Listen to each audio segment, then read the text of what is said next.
Hi everyone, welcome back to the podcast. I'm here today with Niels Van Roij. Hello. Yeah. How are you? Thank you How are very you much for doing? having me. Can you tell the audience sort of who you are and what you do? Well, in short, I'm a car designer, and I've specialized in car design for coach building. So I've worked for the industry for a bit, and since have specialized within car design on coach building, and that's what we're doing. So we're making car designs basically like tailor-made suits, specifically designed around the needs and the wishes of one specific owner. Cool.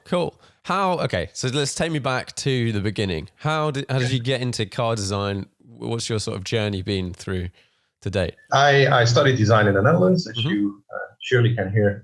I'm from the Netherlands, and I studied design there. Then I was lucky enough to be enrolled into the Royal College of Art in London. Okay. Likely, I think, the oldest car design master degree that is out there in the world. I think they sort of invented car design as a separate course from industrial design.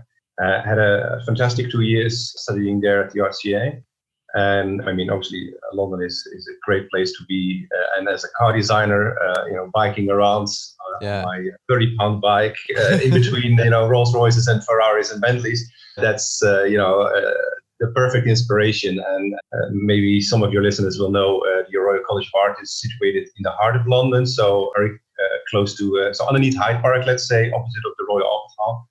I mean, it's just a beautiful location to be, and London is a fantastic place to live. I didn't live in South Kensington though. I lived in different places around London as a student. And after my 2 years at the RCA, I started working for the car industry from London as well, and then sort of gradually started to do more and more work for myself as a sole trader, let's say, still for the car industry. And then I decided, well, this is super nice. I met awesome people, did some awesome projects, but nothing I can discuss. And as a small business owner, that is a bit of a challenge because you basically have nothing to show. You've never done anything and you haven't worked on anything. So it went okay, but I was like, well, this is not going to last forever. If something stops, which is something that happens often in the car industry, there's nothing that lasts forever. Many projects are cancelled within the car industry. Not a lot of people know, but for instance, the Volvo XC90, the SUV, a big SUV from Volvo, the first generation, it was designed 3 times basically. Only the third iteration was then actually put into production. So this happens a lot. Projects are cancelled for whatever reasons, geopolitical reasons or whatever. And then you have nothing. You don't even have a project, right? So you've worked on the car for 2 years, 3 years, and then nothing, right?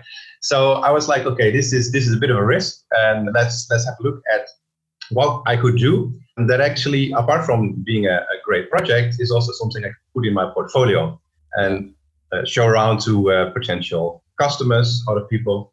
And then, well, coach building was one of my interests, and I dived into that. And quite literally within 2 weeks of me saying, okay, I'm going to see if there is a possibility within coach building, I got this message from a gentleman saying, well, maybe this is a bit of a weird question, but I've got this friend, and he has this Model S and this Tesla, and he kind of is looking for a car designer, but I don't think there's anything that you would be interested in, Niels, is it? And I was like, well, I think it is. I think it is actually.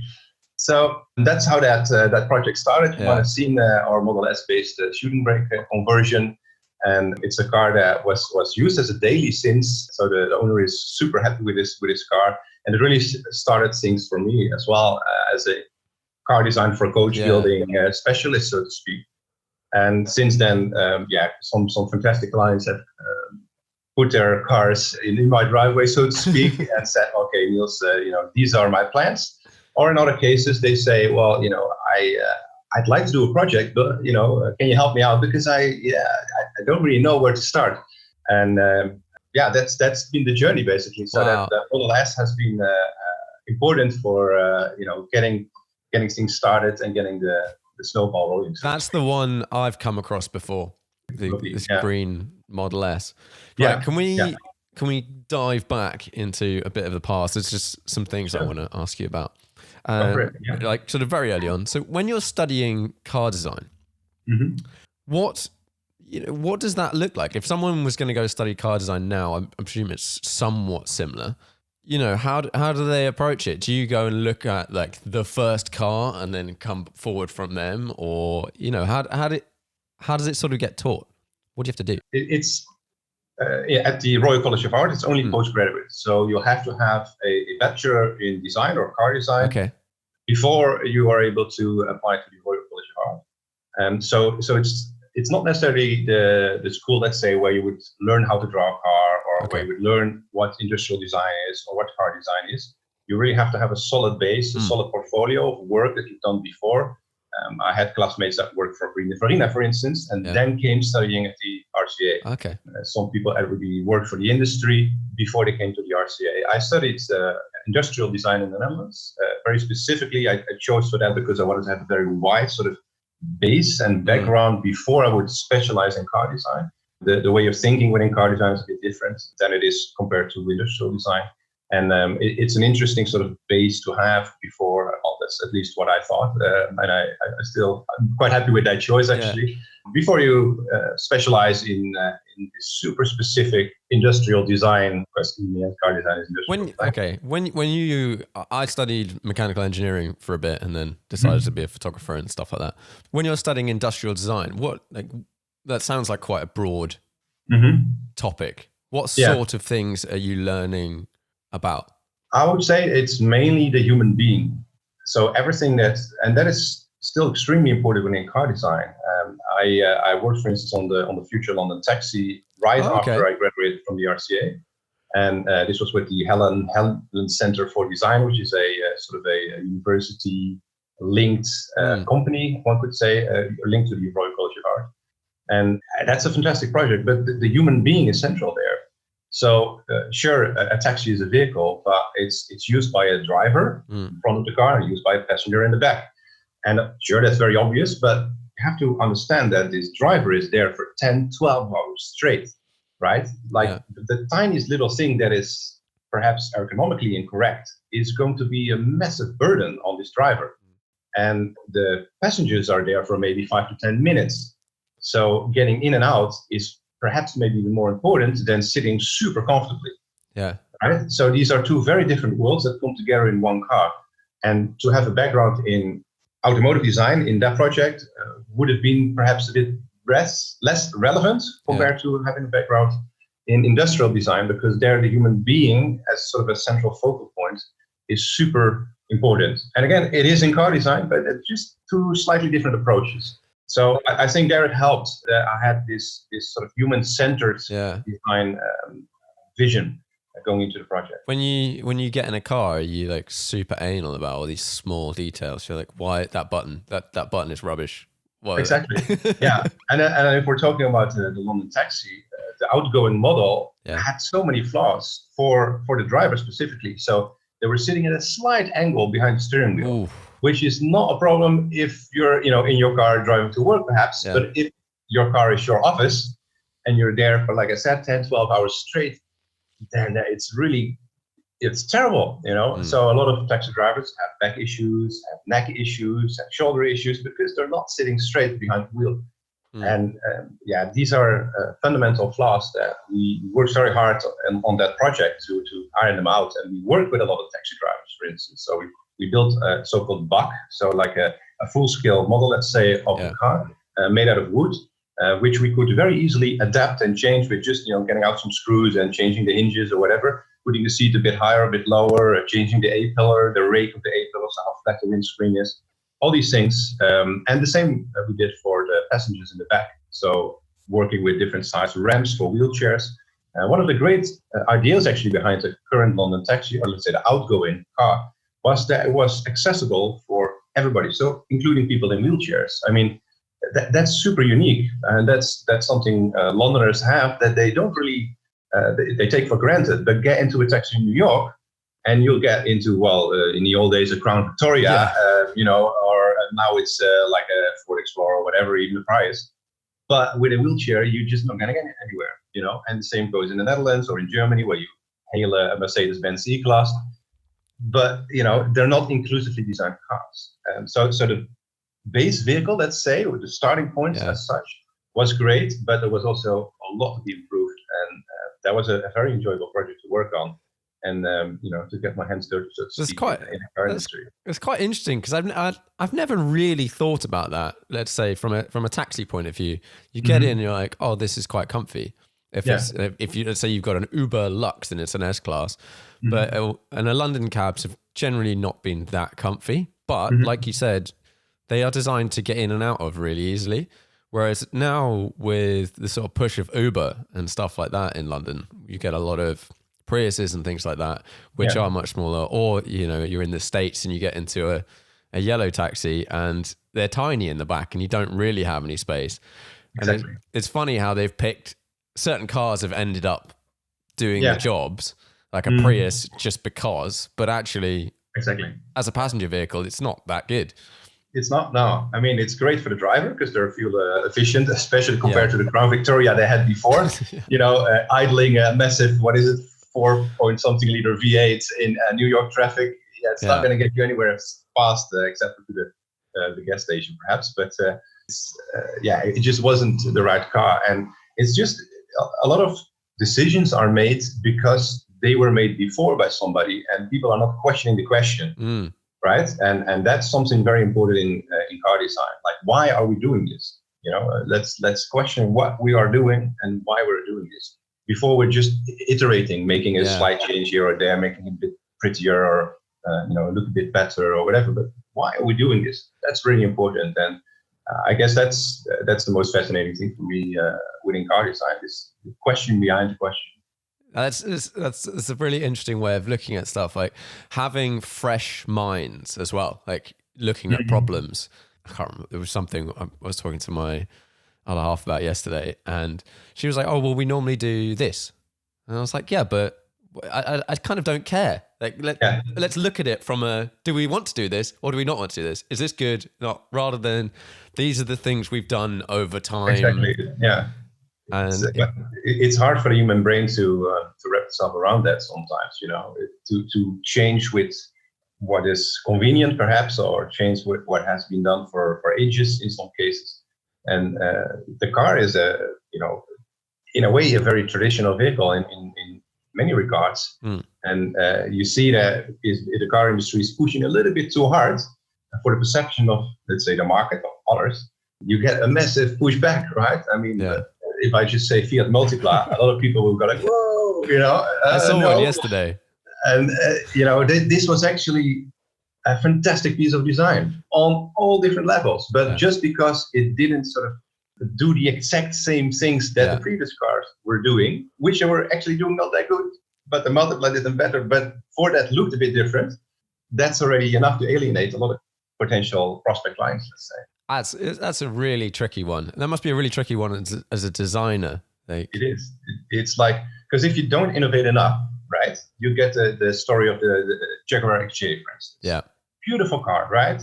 So many generations, and they were all beautiful cars, but it just didn't sell. Well, at least not enough to keep, Jaguar afloat, and nothing compared to the S-Class or the 7 Series or whatever.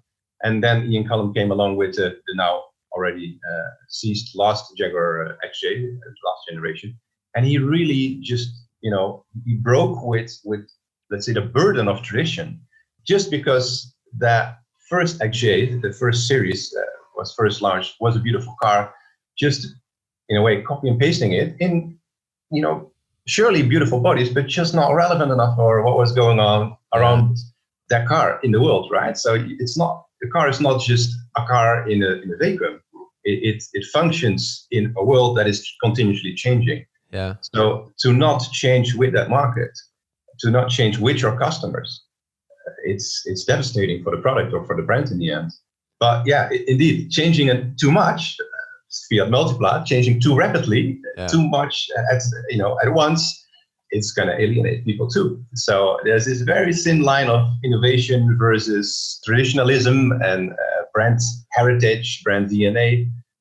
That's very hard to walk, to make decisions. Such a fine balance, because you see it with the companies that have been around forever, and let's say Porsche 911. People, there's sort of some people go, oh, it's just it's the same car, just iterated. But actually, for me, who's someone who loves the 911, they have got better. Everyone has been better and better and better. Absolutely, and then you look at some brands that have been around for a long time, and then they haven't actually pushed it. They're just the same. Yeah. And then let's say someone like Aston Martin, I feel like they've made amazing cars over time, or amazingly looking cars, sounding cars, good components. And then we get to the point now where these cars are suddenly going, okay, we're going to go V6. And people like me just go, and I'm never going to buy one. Or Ferrari are doing the same thing. They're pushed by these regulations. They're going to go into a V6 rather than a V8. Yeah. And they're going to say, oh, but it's 1,000 horsepower and whatever. And I think most customers are just going to go, yes, and I don't care. Well, again, this is the difficult thing, right? Like, remember Porsche came out with the Cayenne. That's already they got so much abuse for that. Exactly. I mean, they were like, okay, customers said, I'll never buy a Porsche again. It is the car that saved Porsche. I mean, everybody knows this. And we're now in the third generation, and the fourth is being made. So this car has made it possible for Porsche to still make the most amazing driver cars, and to still make a very good 911 in like a million different tastes. Yeah. And looking back on what people said they would do, as in never buy a Porsche, never buy a Cayenne, and what car journalists said, when the first car came out, the first Cayenne came out, they also said, I mean, this is terrible. I mean, this has nothing to do with a Porsche, blah, blah, blah, blah, blah. But again, they're here and they're stronger than ever. And it's probably one of the brands that makes most money compared to all other manufacturers. They have a very, very healthy profit now. And that wasn't really the case before that car came along. Obviously, the story of the Boxster and the 911 at the time, sharing basically the entire front end. And, they had to make some very smart design decisions to keep the brand afloat. And again, this is design as well. It's not just making cars pretty. It's strategic thinking. What is next? Not just the next model, but it's what is happening after that, and how can we achieve that, and how can we work with zero money and still have an amazing product portfolio, going from just one car, the 911, to a Boxster entry-level Porsche. But we don't really have money to develop two models. So how can we do this smartly? How can we still differentiate the two, right? It's highly complex stuff, but very interesting. And it shows also that money it's not necessarily the driving force. Porsche, being very short on money, made very, very smart decisions. Yeah. And now 20 years later, they are where they are now. But it's because of Harm Lagai, a Dutch chief designer at the time, actually, working on the egg-shaped headlights, for instance, right? That saved them a lot of money. And people had an opinion, but they sold enough cars to make it happen. Yeah, and it's interesting when you look at the sort of the noise that you hear, which will be car journalists and people that just want to be vocal, which is actually, let's say you take like a video watched on the internet. If it's got 100,000 views, there might be 1,000 likes and 400 dislikes. Well, that's a very tiny percentage of the people have even bothered to click like or dislike. Exactly. You then take the percentage of people that have bothered to comment, and it's just a tiny, tiny, tiny percentage of this thing. But that's what everyone focuses on, and all this noise, like the Cayenne, for example, all the people that are saying, I would never buy a Cayenne. It's the end of Porsche. Like they were never going to buy that car anyway. Exactly. Like they're pointless. Like the switch to automatic transmissions or PDK transmission, if we sort of down the Porsche route, and everyone going, oh, like I'm never going to buy another Porsche or whatever, and I only want to have a manual and yada yada yada yada yada. And actually, a lot of these people are not buying new Porsches anyway. Like these cars have had the options forever, and there's a reason 50 out of 5,000 are manual. Now, I like the fact that they do make them.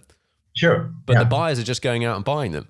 Exactly. And that's what's making the money in the end. So the customer is never wrong. It's a saying that is heard sometimes in the design studio, which is sometimes highly frustrating. But, in the end, it's money that makes the brand, be able to exist and develop another new model. And, developing a car is between, let's say, 500 million and 1.5 billion euros. So the investments are incredible and the risks are huge, and then you have to sell a Golf for like what do they cost in the UK? Yeah. 25K, right? Yeah. I mean, but somebody signed up 1.5 billion right before that happened.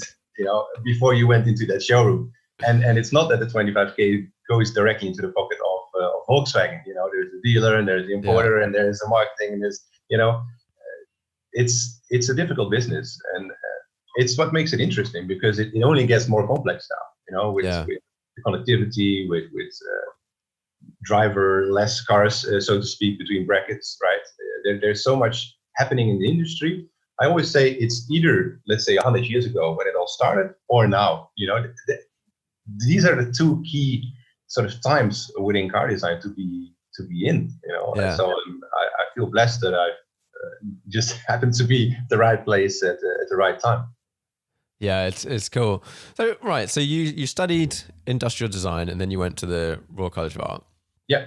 And you were saying there was some people that, for example, had been at like Pininfarina and then went to study at the Royal. Why would someone who's already got a job in designing stuff go back to study again?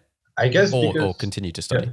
Yeah, it's because the RCA is rather well established, I would say, and once you're there, you're also I've got a fantastic network now. A couple of my fellow former classmates, they're now designers at Rolls-Royce. Others are designers at Mclaren, at Jaguar. They're all over the place. That's what happens.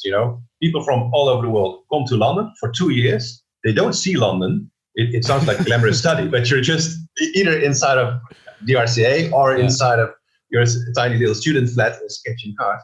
But apart from that, right? So you come into London, you leave London again, you go to whichever car brands, and these people are there then, and they become chief designers in like 5, 10, 15 years.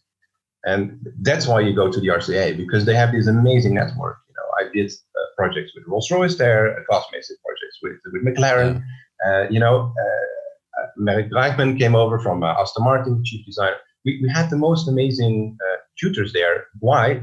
Because they all studied there, right? They just come back to where they once were, because it's great seeing old mates, and they meet each other on motor shows, although that now is maybe not happening, but motor shows are again these gathering places for car designers too. And it's the RCA is where it starts, right? So apart from the network, it's also the tutors that come and the car brands that have very, very close connections to the college and do projects, and from there internships and then jobs in the end. So there are many good reasons to go and no, it makes complete sense, and I think a lot of people like to sort of push down the impact that having a network makes, and saying like, oh, people only hire their friends, and but that is the sort of reality at the end of the day. Like if you've met someone and seen them on and off, even if you don't know them very well, for 3 years, and then in 5 years' time you're like, I need someone, and they do that, you'll look at a bunch of people, but you already know them, so you know whether you're going to like them on some level or not. Exactly. And again, coming back to what I said earlier, you have to work with this team. You're going to work on the newest baby, right? On the newest creation for whichever brand, and they're going to spend this enormous amount of money based on a sketch, right? Because that's how it starts. There's some guy somewhere on the desk, sketching away, and then the chief designer comes by and he says, well, this is the key sketch. This is what we're going to do. This is our next 1.5 billion, investment. And you better work with people that are trustworthy, right? That and that they can deliver under pressure. So sure, that network is rather key. Absolutely. Yeah, that's interesting. This is pretty cool. So, okay, so you studied a bit more, and then you started working for some companies designing cars that you can't really talk about. Mm-hmm. Yeah, that's the downside of the car design business. Yeah.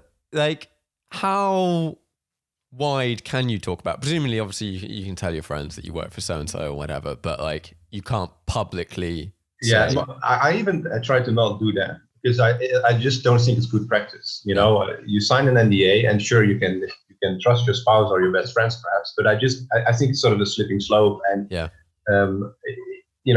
if people say they trust you, you should give them the trust back in a way, right? You just say, okay, this is something I don't speak about, and that's again very challenging at being a businessman. So that's why I, let's say, push back a bit on the car industry and are focusing now on the coach building activities. Yeah. And I can talk about that, so that's maybe a bit more interesting for the podcast. Yeah, or I guess at least you can't talk about it much whilst you're doing it, but then as soon as it's done, you can say whatever the hell you like. Not even. In some cases, it's marketing-wise, for instance, it's not ideal if third-party designers have worked on a certain project, even if it's just a bit. But if brand X has every brand has their own design studio now. In the old days, studios like Bertone or Pininfarina did a lot of work, but most of the big OEMs have their own design studios now. And if then a third party has worked on their new car, the new Golf, the new Kia Ceed, whatever, and this third party designer has is waving around his sketch pad and said, "Look, this is what I did a couple of years ago." It's not ideal, obviously, for their marketing requirements. So even after the car is finished, it's not really a thing to do. No. Yeah, for sure. Okay, so coach building in 2020. Has it changed much from the beginning of coach building, which I guess was? What can you explain what it is? Yeah. So coach building in the old days, you would never just go to the dealer and buy a car. You would go and buy a chassis, so a rolling chassis, right? An engine, a gearbox, a couple of wheels, and that was about it. And the grills, so you would get your grill at buy a Royce chassis, and the grill would always be the same, or Bugatti chassis. And then you would go to your coach builder, literally the guy who used to build your coach, right? Your horse and carriage, and you said, I sold my horses, but I've got this other thing, and could you do something for me? That's how it started.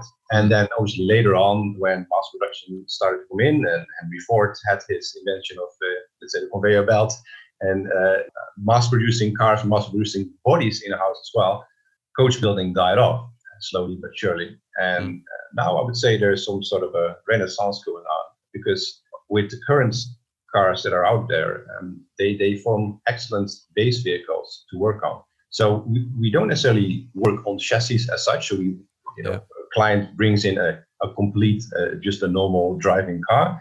That can be anything.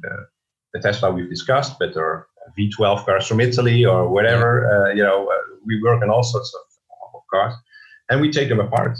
I don't do that myself. I work with a fantastic group of people who are very specialized in specific brands. So, an Italian car is a very different car than a British car, the way it's been put together, and the materials used and the production technologies used. And when there's wood inside, you have to have a specialist on that as well. So there's many, many different specialists in the field, but it boils down to the same essence in a way. So people have their dreams, and like a tailor-made suit, we design the car around their needs, around their wishes, around their lifestyle, and sometimes around their own car collection, for instance, to match a car they already have, and or to match in a way an idea they have but a car they don't have yet. So the essence of coach building in that sense hasn't changed, apart from the fact we now work on completed vehicles, right? So a mass-produced car basically that we then take apart. And that can be either a complete rebody. So we're working, for instance, on a car we call the Breadvan Homage. And that is a car that only the windscreen will be OEM when the car is finished. So what's that based on? Is it like a 550 or something like that? Correct. Yeah, indeed. Yeah. So every single body panel is either heavily changed or completely removed, like cut off and hand beaten in aluminium in this case.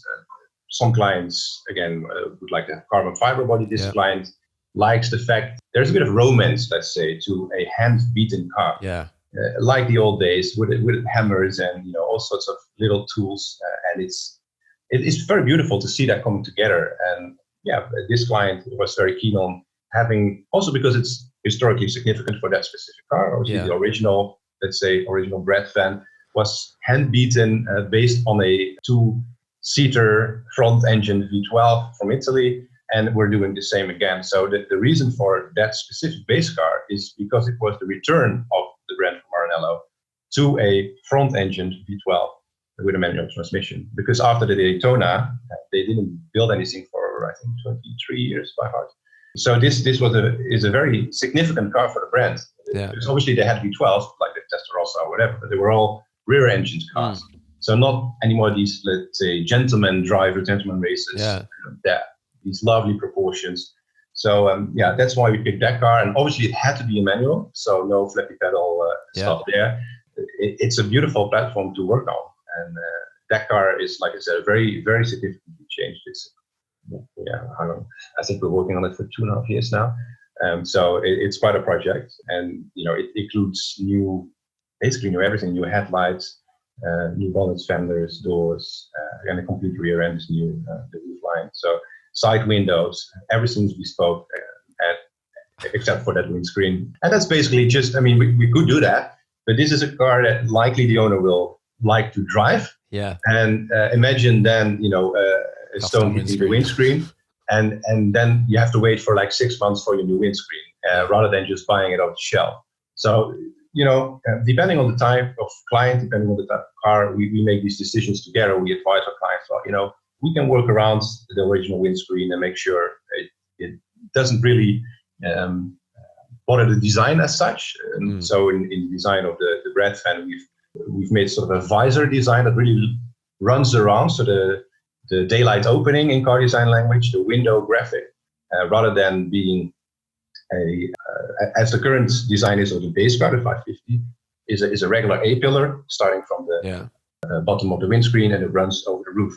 But we turn it around in a way, right? So we make it more horizontal. We include a bit sort of like a Mini does have a blacked out A-pillar, or a Range Rover has a blacked out A-pillar. And you read the graphic horizontally, and the window graphic. So that's a similar trick we're doing, making sure that the front window, the windscreen, does look like something completely different than it actually is. Yeah. And then it makes it way more practical, right? So this owner can now really enjoy the car without worrying about a little, a stone chip in his windscreen that would ruin it, the driving pleasure for him. So again, that's car design too, to think about what is relevant, make continuously relevant choices within the project. So sometimes you have to change things, right? For instance, the headlights. We have many sketches on that car. We actually share on a weekly basis on our social media on the specific place where we are, let's say, with that car. So all the sketches, first of all, acquiring the base car, the briefing, the sketches, everything we share. So people can look into the sketches and all the decisions we've made. And one of the decisions was to design bespoke headlights, because we actually initially designed around the OEM headlights. And then you see a very interesting car, but the base car's headlights are so recognizable that people go like, so that's, a 550 with something, built on the back, right? And whether you would change every single body panel, these headlights are like the eyes to a human being, right? So they're so recognizable. So we said, okay, we have to change the headlights so they don't distract from the design anymore. Yeah. And we needed a bit more space for the two nostrils that are very typical on the Breadvan in the lower end of the bonnet, these large nostrils, and they would be a bit too much pinched in, a bit too much squeezed into the bottom end of the nose if we wouldn't have changed the original headlights. So on different levels, we had to do that, and I really think it helps the car a lot. Actually, I've seen them finished. We haven't shared them yet, but it's just these little things that really make design come together and make it into one cohesive sculpture, because that's in the end what a car is. It's a kinetic sculpture, if you like, a driving sculpture. Yeah. Are there some technologies? Are you working with sort of, I don't know, the newest stuff right now? Does that massively help with this process, or has the process not changed too much in the last 20 years? As in the production of the car? Production and design. It depends again on the project and on the client. So beating a body with a hammer is something that was done 100 years ago, but some clients just love to see it, to see it grow and to see the Coachbuilder working on it. And we're also working on a beautiful car based on the Rolls-Royce Wraith, a shooting brake conversion we haven't shared about yet. So it's a bit of a scoop here. Oh, yeah? And that's entirely made out of carbon fiber. Oh, cool. So there is the roof up until the boot area is one piece of carbon fiber. It's Ooh. absolutely huge. So A-pillar all the way back, all over the roof. Yeah. And it's this super nicely, softly sculpted shape. And I mean, if you're standing next to the molds of that car, it's like you're standing next to, let's say, an S-Class Mercedes. Yeah. When I was discussing it with the builders at the time, the coach builders, they actually we were discussing like how big is this car now actually, right? How large is a Wraith compared to, well, what is another big car? An S-Class. Okay, so they took an S-Class CAT model and placed it on top of our model, and it was gone, right? So the Wraith is bigger. This small, sporty Rolls-Royce, it's huge. is bigger than an S-Class. So it gives you a bit of an idea of how large the car is physically, and that's obviously again something that as a car designer you have to work with. You don't want to make it look like some sort of apartment block on wheels. It has to be gracefully and elegantly designed.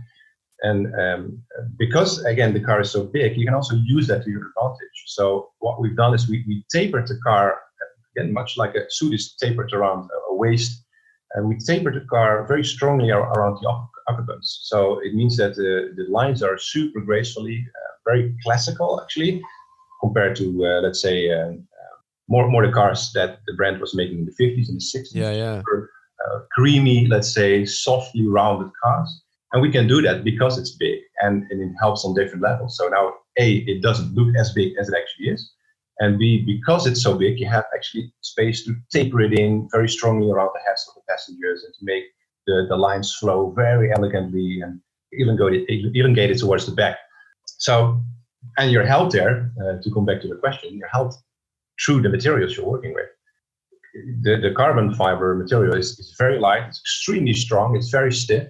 So it helps to inform the design decisions. Yeah. So it's really something that the client decides upon. And that obviously is something we do together. So we guide our clients through the process. And we prefer, for instance, to visit them at their homes, where they're most relaxed, where they're in between the things they love, the people they like, perhaps their car collection or any other collections. And these visits, these home visits, inform all the design decisions coming after. And to give you an example, our Tesla-based shooting brake conversion, it has a selection of Easter eggs, of little surprises, so to speak. Yeah. And for those who just are told about, okay, look at the glove compartment that is green, the same green as the exterior, people go, oh yeah, that's funny. But to the owner, he knows the discussions we've had and that it linked to his beautiful old house, which is like 50 years old. And then he showed me his kitchen and he showed me a hidden button that opens up a wall, sort of James Bond style. So, he wouldn't destroy the original feeling of that old house, but he wanted to make it more practical. Yeah. So have a cabinet in the house, and these conversations, the owner knows, right? Yeah. So how many times do you open the glove compartment in your car, right?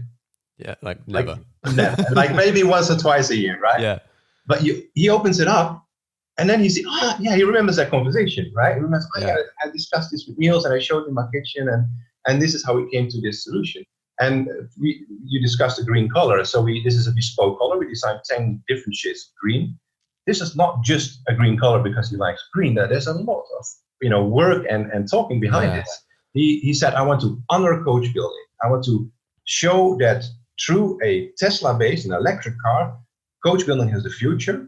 And because coach building once started basically in Great Britain, this car has to be British Racing Green Niels. So I bought a British Racing Green Tesla, which are very rare and hard to come by because they only made like 3 of them. and I said, well, I think that's a beautiful story. But what do you think of the color? And he said, what do you mean? Well, I said, what do you think of the color you bought? You bought your Tesla in British Racing Green. He said, yeah, it's not maybe the prettiest color green. But no, it's not. It's a very flat, dull. Like there's no life to it. So I said, we're gonna do this work together. The coach builder is gonna put in his hours. I'm gonna put in my hours. You're gonna put in your hours, because this is really a collaboration, a co-design process. It's not that I just throw in some sketches to the letterbox and say, well, That's it, and see you later. This is really something we do together. And then you're going to paint all that work, 1 year, 1.5 year worth of work, into a color that ruins it all. That's a bit of a shame, right? And he was like, yeah. So what do you propose? I said, well, let's see how we can design a color. Nothing extreme. It's not about, some crazy flip-flop TVR chameleon paint. It has to be subtle. That's the beauty of Coachbuilding. But still, you should do a bit more to that paint than just choosing an OEM paint. So what we did was we developed these 10 different shades of green. And then in the end, what we did, this color has some gold flake to it, as you might have seen on some of the photos, which really helps to bring the car alive. The surfacing, so the skin of the car really comes alive through that paint. And that was really the goal. But then we put, and again, this is something nobody knows, then we put some super bright, like hard green into it, only a tiny little bit. And that comes directly from the logo of his company.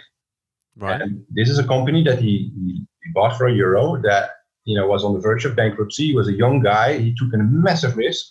And this is a beautiful company now. And that's his, his life, basically.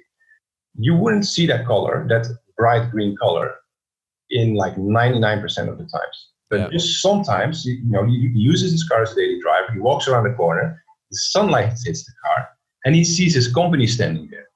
And that's a goosebump moment. That's like, that's cool. That's it. Now I remember this is how it started, and that's Coachbuilding. Yeah.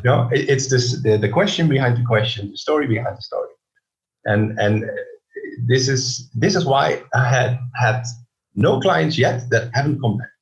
Yeah. So people, it's not about the car anymore, right? So the car is a nice end product. Yeah. But it really is about this journey that we go through together, with high highs and sometimes low lows. It's difficult to design a car. It always is. But in the end, you've got this journey to look back on. And yeah, sure, you've got this fantastic car in the garage. On top of that, it's the icing on the cake. But the cake truly is that journey. And that's something that is so enjoyable to, fortunately, all the clients so far. Yeah. That either some of them are so happy before the car is finished, they already started on a project. They go like, wow, this is amazing. Now I've got another idea. Niels, come on, let's do this. Yeah. And others, they go like, okay, let's finish the car first, which is fair enough. And then they go like, wow, I really enjoyed this, and I've got another idea. Could we do this or could we do that? Yeah, that's the beauty of Coachbuilding. That I can give people an experience that no OEM can give them. This co-design process where we are designing together. I'm their ears, their hands, their eyes, right? And I absorb what they tell me and come back with what they can't put on paper themselves, basically, with ideas. And that's then a process that we go through towards production, and they can witness how everything is done. And it's a beautiful process. And the design doesn't stop basically up until we hand them the key, because obviously in a year's time, people see things, people have experiences, people perhaps have new furniture or listen to new music or art on the wall or whatever. So this is continuously, so it's like a growing process, if you like, a liquid process. It doesn't have like hard borders where we stop certain things, or that's the beauty of it. It's really this beautiful journey that you go through together, a very personal journey.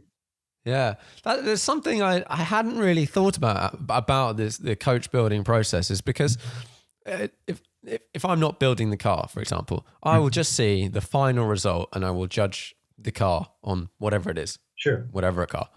But like you said, for the person that's bought it, I can dial this down to such a small level. Over the last probably like a week ago, I built one of those like Lego Technic Porsche RSRs, and it took.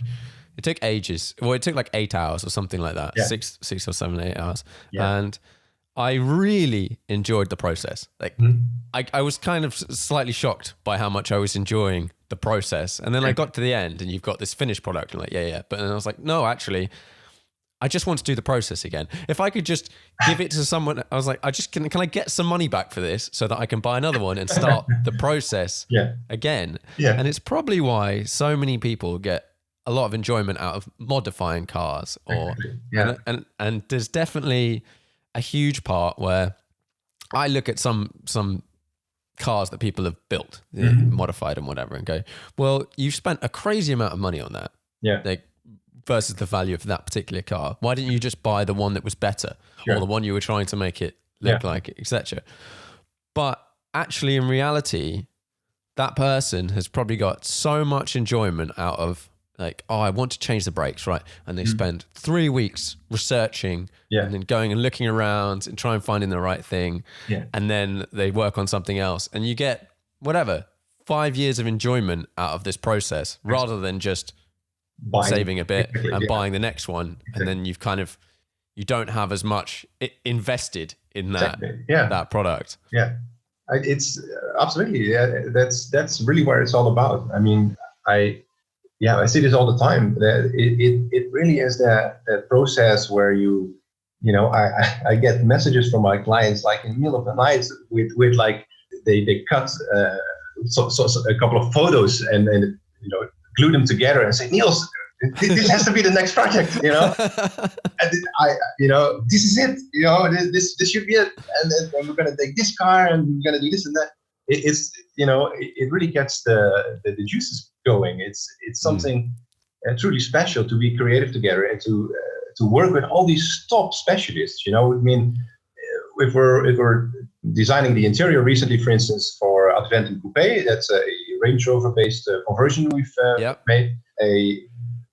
A car we again put an enormous amount of work into the interior, for instance, and it's not just about which color leather, but it's about why, right? So are we going to do leather, or are we going to do like tweed, or are we going to do silk? Because this is, these are the choices we can make. Yeah. It's not a fixed pattern either. I mean, if you go to any OEM, and especially the luxury car manufacturers, sure, you have a beautiful palette of all sorts of leathers you can choose from. And you can maybe even have a bespoke leather made if it's super high end. However, can you also redesign your seat as in the pattern? No, you cannot, because in the end, with all due respect, right? But it's a mass-produced car. They've got to make a lot of cars. Yeah. Exactly, right? So and that's what we can do. So we look at the thickness of like padding, for instance, just not only for like comfort, but just for the look. Like, is this a 5 millimeter padding or a 6 or an 8, right? And then we're looking at stitching, like, for instance, headrest embroidery. Are we doing this ton to ton, so the same color as the base material? For instance, our Breadvan Homage has a outline, very subtle, of the Breadvan on the headrest.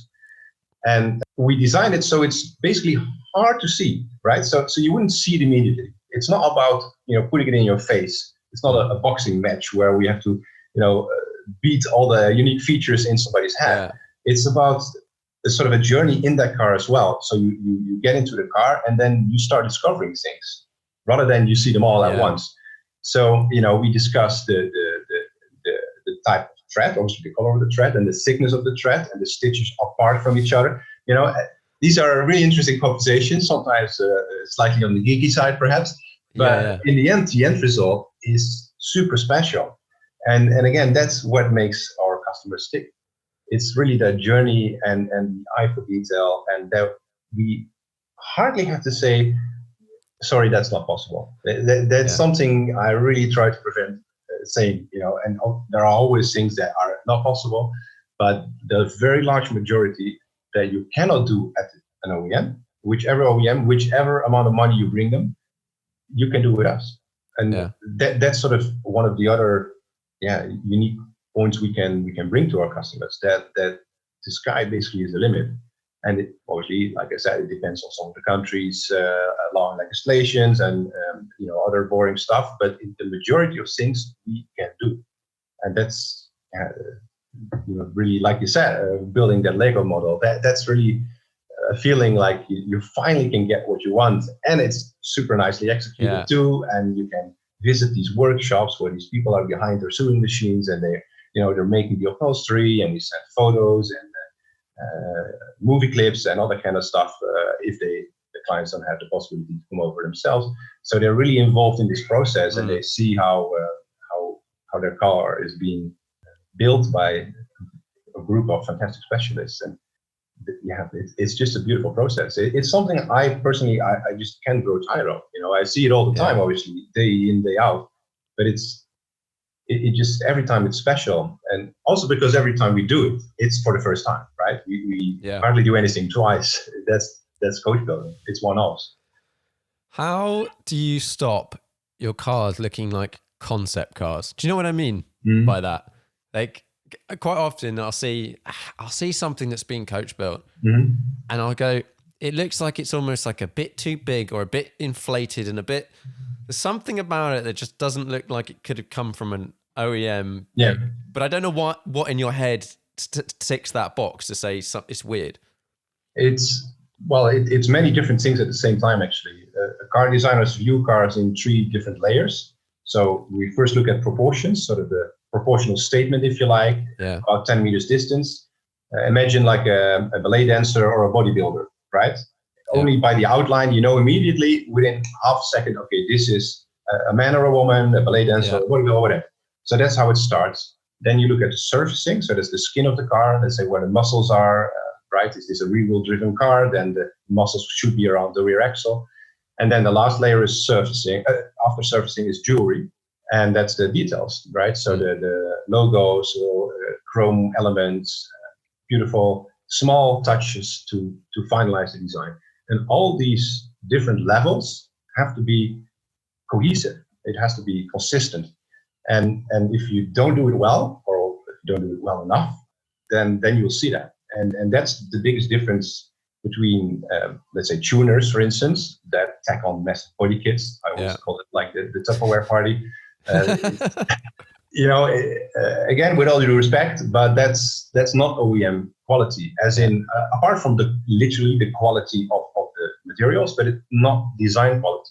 So the proportions, the surfacing, and the jewelry on these bumpers, spoilers, whatever, are nowhere near the quality of the car that they are being screwed on. And that's what you see. And it's hard perhaps to pinpoint that as let's say, a non-car designer. Why do I see this looks a bit weird? Well, because lines don't flow, because, this is like sort of the technical side of car design, as in the real sort of the way it works.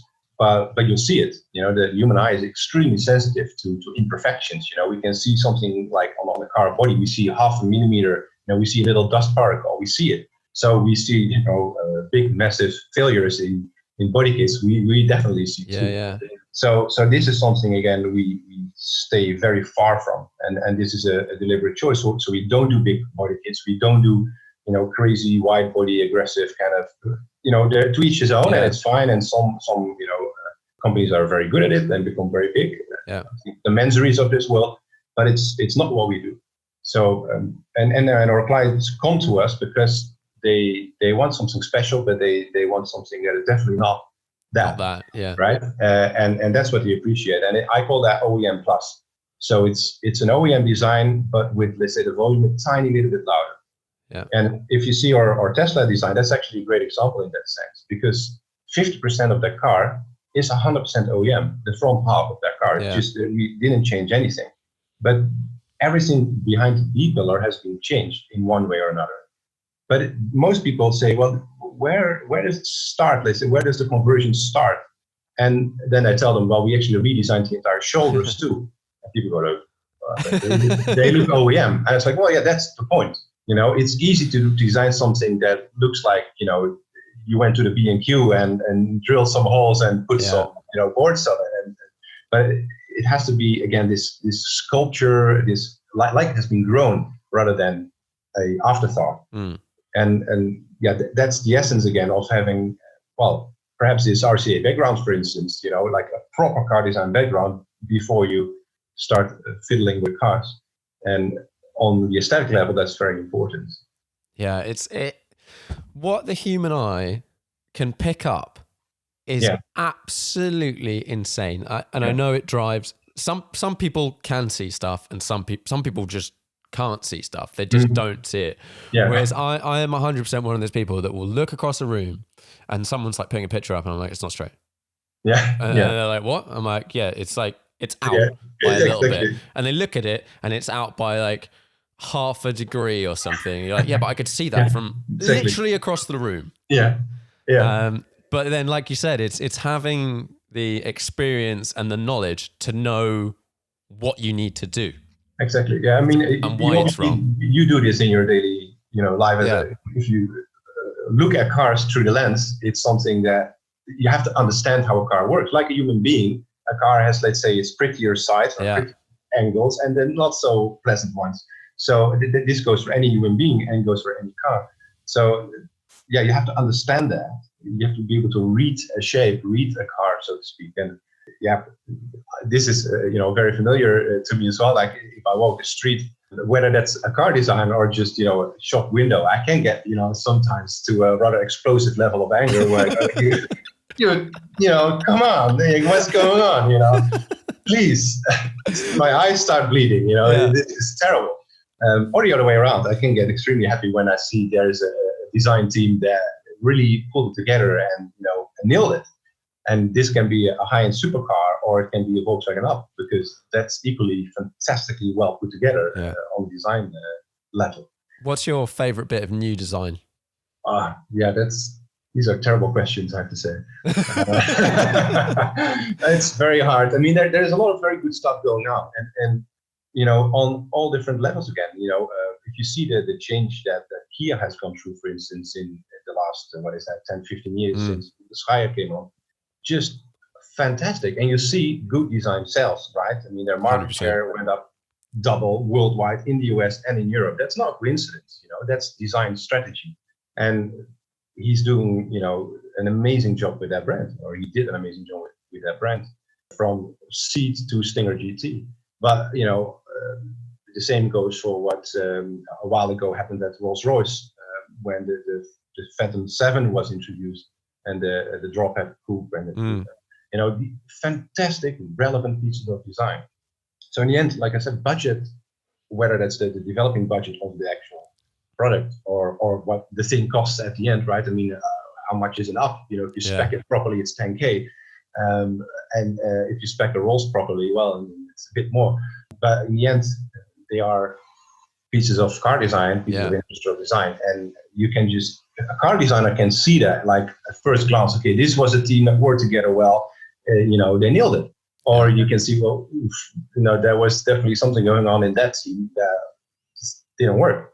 And whether that's, a chief designer or whether that's a board of directors that is pushing into completely the wrong direction, which happens. I mean, one of the reasons for me to actually decide to do what I'm doing, because the only one I have to, in the end, talk to is my client.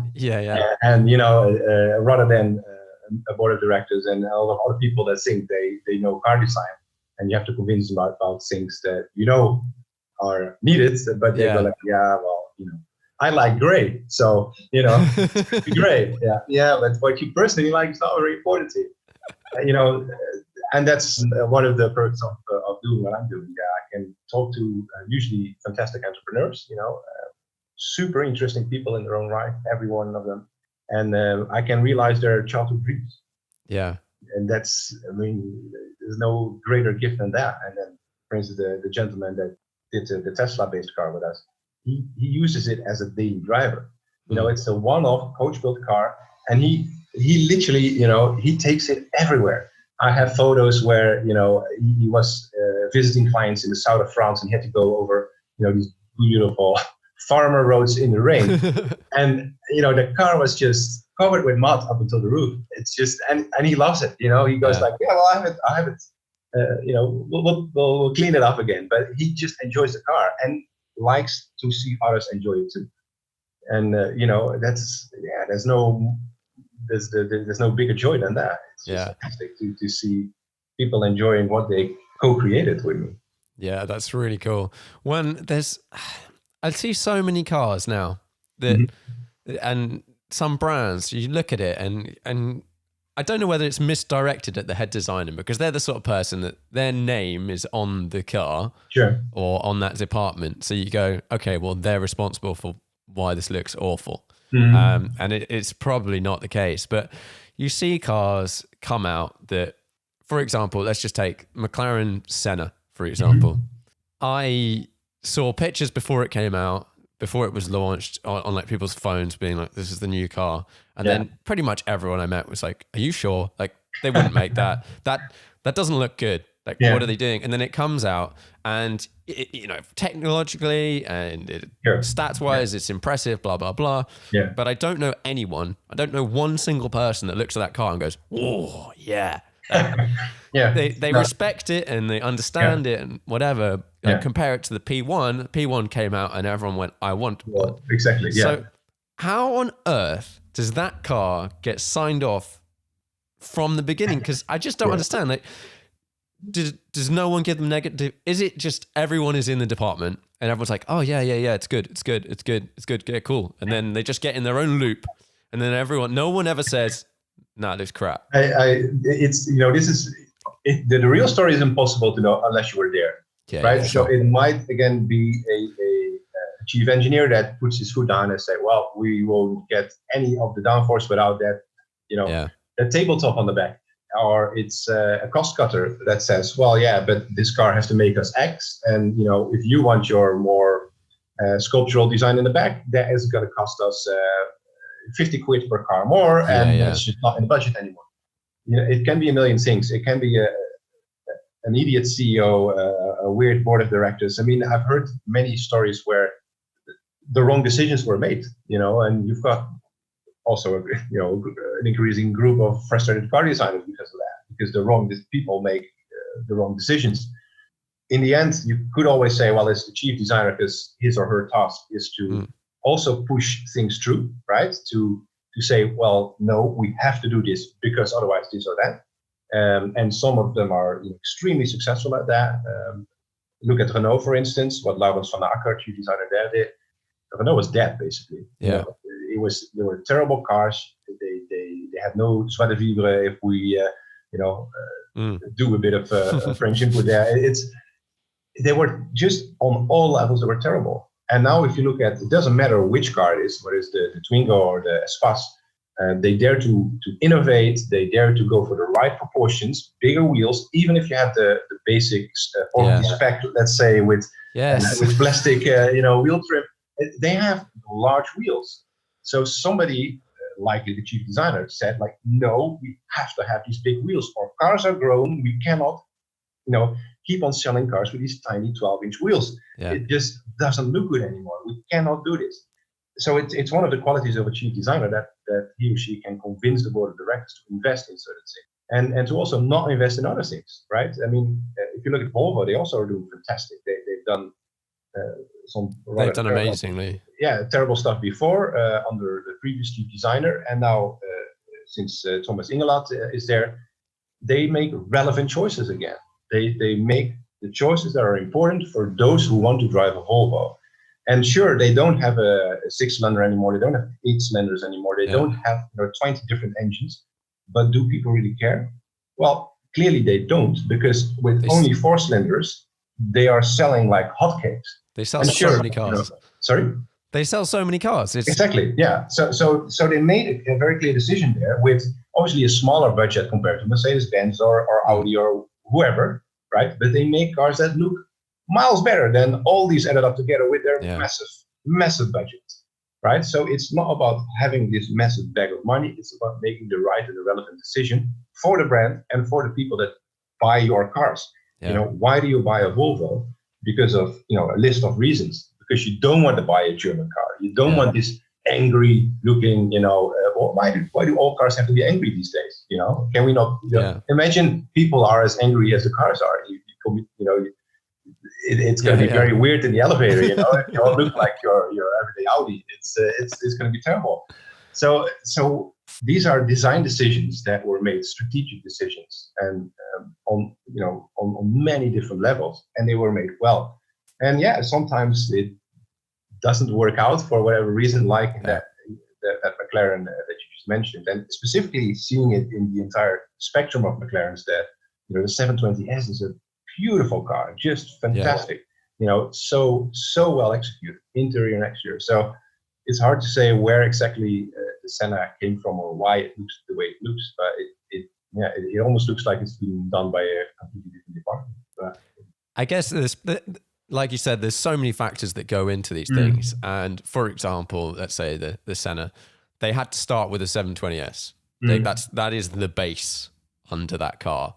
And they've then got to build up on that, and they've sort of just gone like everywhere, and the proportions have got a bit funny and stuff like that. But yeah, there are all of these decisions. But if you come back to the customer, at the end of the day, if the customer doesn't like it, they are not going to buy it. And yes, you can put hype in around something and like promo it and whatever, and everyone thinks, oh, I'm going to make money out of it. But we're now realizing, everyone's come to the realization that that doesn't really work anymore. You have to, like I've always said, you know, it's that thing that when you walk away from a car, you've got to sort of look back. You've got to sort of look back at it a little bit. You got to go, yeah, that's my car. I like it. Yeah, and as soon as you lose that, and that can be any value of car. Like there's some things that have come out recently, like the Up. I like the Up. Honda E. I like the Honda E. That's a cool little thing. But they push me to buy cars. Peugeots at the moment. I think Peugeots look really good. Absolutely, yeah. Like their new design ethos is amazing. Yeah, it's so much better, and good innovation in the interior too. With high cockpit, right? So it's higher, the smaller steering wheel. You look over it. There's some proper thinking going on there, and they're French cars again, instead of these massive sort of mouths that were blobby, and they were terrible cars. And again, there you see how much design is pushing sales there. Everybody's making safe cars these days. Everybody's making durable cars. Exactly. Everything's good these days. So design really is worldwide. No matter whether you're a man or a woman, whether you have a lot of money to spend or a tiny amount of money to spend, it is design that sells cars. So and you see Peugeot indeed is a great example there. They just make nice cars again, beautiful cars, and the science behind that's car design. Yeah, and I definitely used to have a prejudice, and I think in the past, if you wanted some modern tech and the sort of a nice doors that shut properly and whatever, you had to buy a German car pretty much. Yeah. And that would force, push you towards Mercedes, Audi, or whatever. Yeah. Whereas now, 100%, if I'm just looking for a nice family car type thing, I will look at all of the brands, and they all have the same tech. They all have the tech. Yeah. Like the options that you spend on your supercar, you spend like $5,000 for something. You get it for like 200 quid in your 10 grand car. It's just absolutely ridiculous. So that's no longer a differentiator. No. All of them have cruise control, all have everything. Yeah. And then it's, like you said, it just comes down to design. And actually this, design in 2020 is so much more important now. Because that's the main thing that differentiates. Yeah, absolutely. Who cares if your car's like 0.1 of a second to 60 faster? Yeah. I've seen tons of videos recently of new RS6 versus M5 versus E63 or whatever. Yeah. And a bunch of people sent me messages like, oh my God, the RS6 is 0.1 of a second slower to 150 miles an hour. Yeah. And then I just turn around to all these people and be like, yeah, okay, but which one of these ones would you buy? And everyone's like, oh yeah, still buy the RS6. Why? Yeah. Oh, because it looks damn cool. Yeah. Exactly. So that's it, right? This horsepower race is getting increasingly less relevant worldwide, and it's something hard to put into words, perhaps, but it's like your life companion. You have to be attracted on many different levels. It has to feel good, and that's the job of a car designer, to make people fall in love, basically. It's a highly irrational decision to buy any car. There's no, why would you spend that amount of money, even on a Volkswagen Up, right? 10K. Yeah. Because for like 200 quid, you buy a Toyota Corolla, and it has air conditioning and airbags, and it will last you about 5 nuclear wars. Yeah. They don't die. So why would you do anything else? And that's the interesting thing. If you speak to people that don't like cars, and you ask them, what do you drive? Yeah, I drive a Nissan or I drive a Toyota. Yeah. And okay, so you bought that second-hand, I presume? No, I bought it new. So why? Because blah blah blah. But there is no rational reason behind that. Yeah. And that's the beauty of cars. Like the business in a way is rather ridiculous. You've got this super expensive thing standing outside of your house at 99.9% of the time doing nothing except appreciating. Yeah, exactly. Yeah, and that's it. But you still want that thing, and to be able to work in this field, to be able to work with fantastic people, whether it's for an OEM or for one of my clients. In a way, it's the same. There is no rational reason to come to me and to ask, hey, Niels, I've got this Ferrari. Can you please cut it up? That why? I've already spent a lot of money. I now want to spend 10 times that with you. But it's about that emotional connection, and that's it's the same for everybody in a way. Whether it's like I said, a 10K up or a whatever, 1 million plus a bespoke coachbuilder car. Yeah, it's really about that emotional connection with that object, and if you're able to get to the essence of what people really really like and then deliver on it, it's a beautiful line of work. Absolutely. Yeah, you must get a serious amount of sort of job satisfaction from delivering these things. Yeah, it's always fantastic, especially after the car is finished, and you finally are able to walk around the finished car, the finished product with your client. That's always a bit of a surreal moment almost, right? Because it's the baby is there now, it's been born, and that's it, and you walk around it and you can finally discover it, and it's real now. It went from this sketch on paper, this two-dimensional thing, or even before that, it went from a concept, an idea, to something real, and it's there now. And it's super nice. It never grows old. That's cool. Do you have, if you had to look back, is this something you think about? Like, if you could have designed one car that you haven't designed, like, what would that be? One car in time. It's an interesting one. There are a couple, I would say. I think what the DB9 meant for Aston Martin when it first came out. Yeah, I think it still is just fantastic. It's truly one of the best styled cars out there. It is. We're talking about these 3 levels of car design: proportion, surfacing, and jewelry. It just is on each and every single level. It's fantastic. Interior is fantastic. And again, no limited budget there. It's a Volvo interior parts beam, but well integrated. And the exterior again is just, even compared to the DB11, which is a beautiful car, but is it? Yeah, exactly. It's not 100%. It's nice, but wow, the DB9. I mean, it's a 15-year-old car now. Look around, walk around it, and it's not old. Yeah. But when we discussed the up, I think especially the pre-facelift up, that the facelift didn't do any favors, but the pre-facelift up, both interior and exterior, is so consistent, it's so pure. It has fantastic proportions, which is very hard for a tiny car. Crash structures have to be hidden away. You don't have a big nose, that kind of stuff. But it's just perfect. And, people fit, literally and figuratively speaking. I'm a tall bloke. I can fit in a up, but, somebody who's half my length can fit as well, and it still works. Yeah, the stuff that Kia has been doing, but also, like I said, Rolls-Royce, the Phantom 7. There are so many cars where you went like, wish I was on that team. You can just see they had a fantastic time, and it's perfect. There's nothing to improve on. For instance, in that Phantom 7. So, or the DB9, or many cars. It's very cool hard to make a short list, to be honest. And like you said, it's so funny how just brutal the response is from the first person that sees it. Like a DB11, I look at it and I'm like, it's just not quite right. Yeah, people have spent thousands and thousands of hours and millions of pounds designing it, and you're like, it's just not. It's something somewhere. Yeah, it's brutal. Yeah, exactly. Yeah. But it is the same in so many industries. Where, like, you look at anything, like aesthetics and the whole thing just makes such a difference. I know with a photo, people will look at it and go, I like that. And you're like, yeah, okay, cool, sweet. Or they don't like it, but they have no idea why. Yeah. And I'm like, I probably have an idea. Yeah. But you can get so close and just be so far, whether it's like lighting, the lighting looks a bit fake.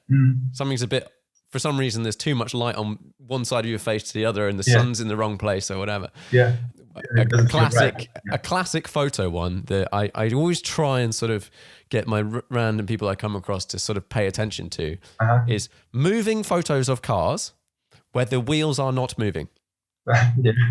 It happens a lot. You see it in press campaigns. You see it in all these sorts of things. The funniest one you see a lot is, it might be a launch of a car. I remember the Porsche Cayenne, I think the 718, when that came out, they had two photos, two cars driving down a road. Well, it looked like they were driving down a road, but one was facing, it was so they could see the front of the car and the back of the car in the picture. And one's driving forward and one's driving backwards. Yeah. But both, well, they're meant to both be driving forwards towards each other, but both wheels are spinning and the picture is moving. And you're like, well, that means one of these cars is reversing. It doesn't work, I can't unsee this. Yeah. Yet someone puts this out in front of like a million people because they're like, well, I just want someone to see the front. Like, no. No, exactly.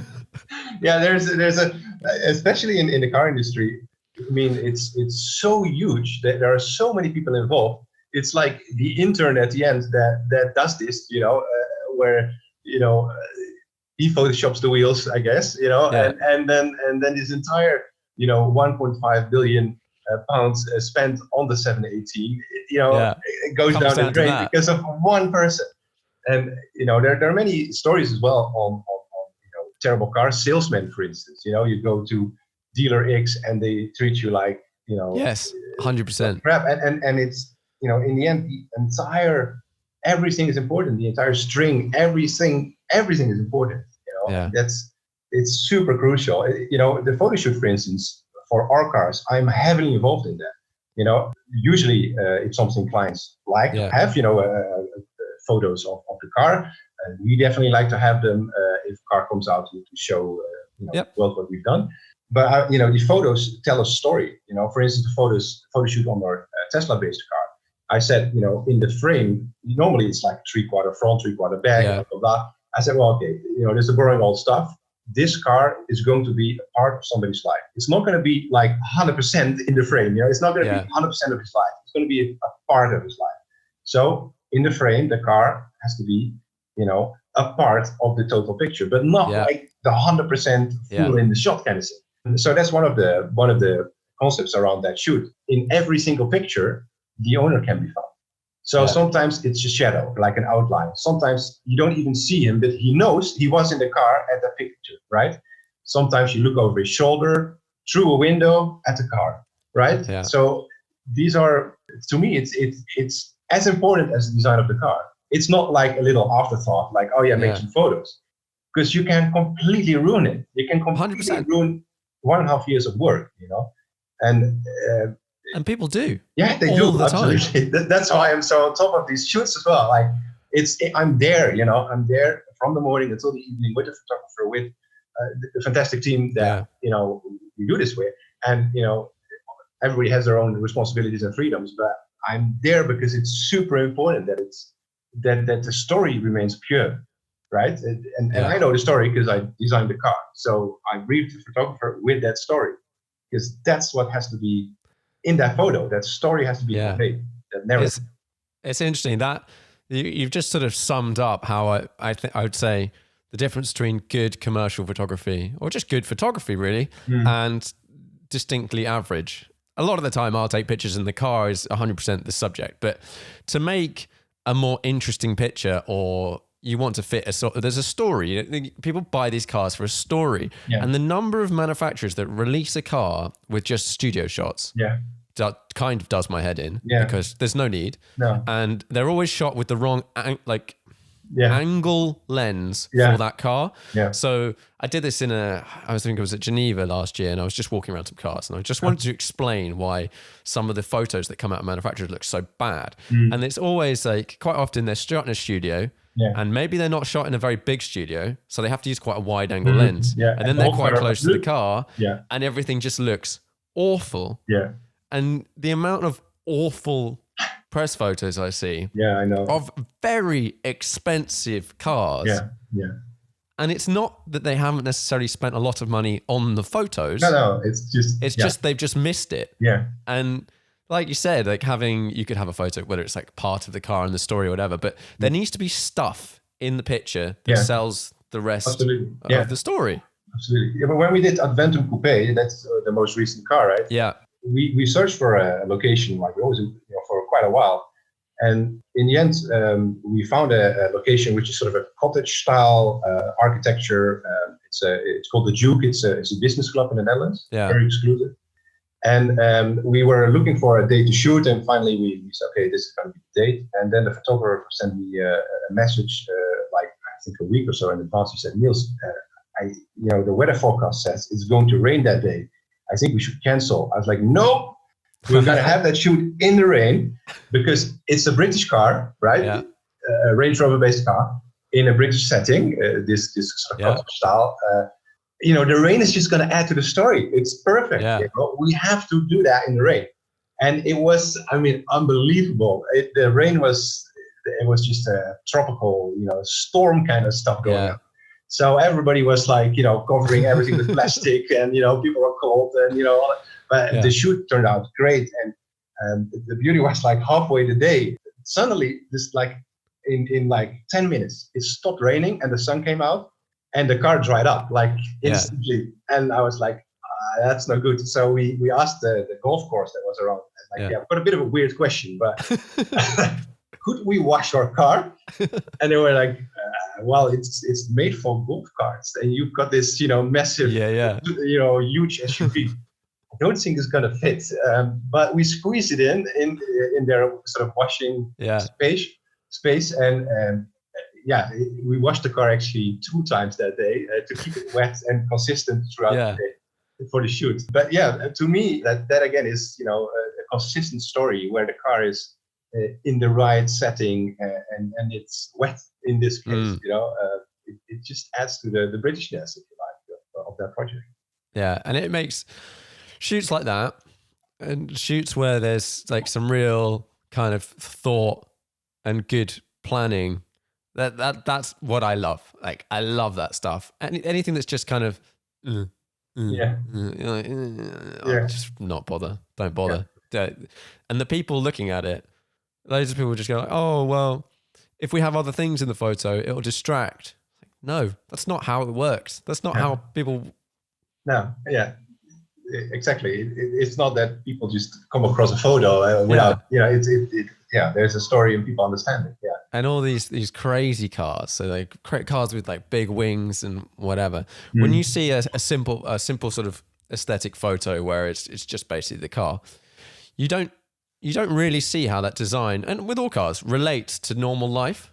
Like you said, putting the Range Rover in a setting that a Range Rover would be in. Yeah. People suddenly go like the story starts and they're like, oh yeah, okay. Or like you put it near any of these crazy design cars, you put them near normal cars. And suddenly you're like, whoa. This is mental. Suddenly you read indeed, and that's car. I'm a big fan of putting cars out there, like out in the normal real world, because they suddenly, like a car in a car show is like this sort of weird thing in a vacuum. Bubble, yeah. Yeah, it's like there are no buildings around or no people around. Like you wouldn't know, people don't really know how big a Phantom is up until they're next to the Phantom. They go like, whoa, but this is, but it's, it's big. That's what the Phantom is. And you don't see it's big. Even on a car show, you don't see it. No. Up until the time you're like me as a student in London, biking past the Phantom. And you go like, whoa, this is huge. This is like a lorry,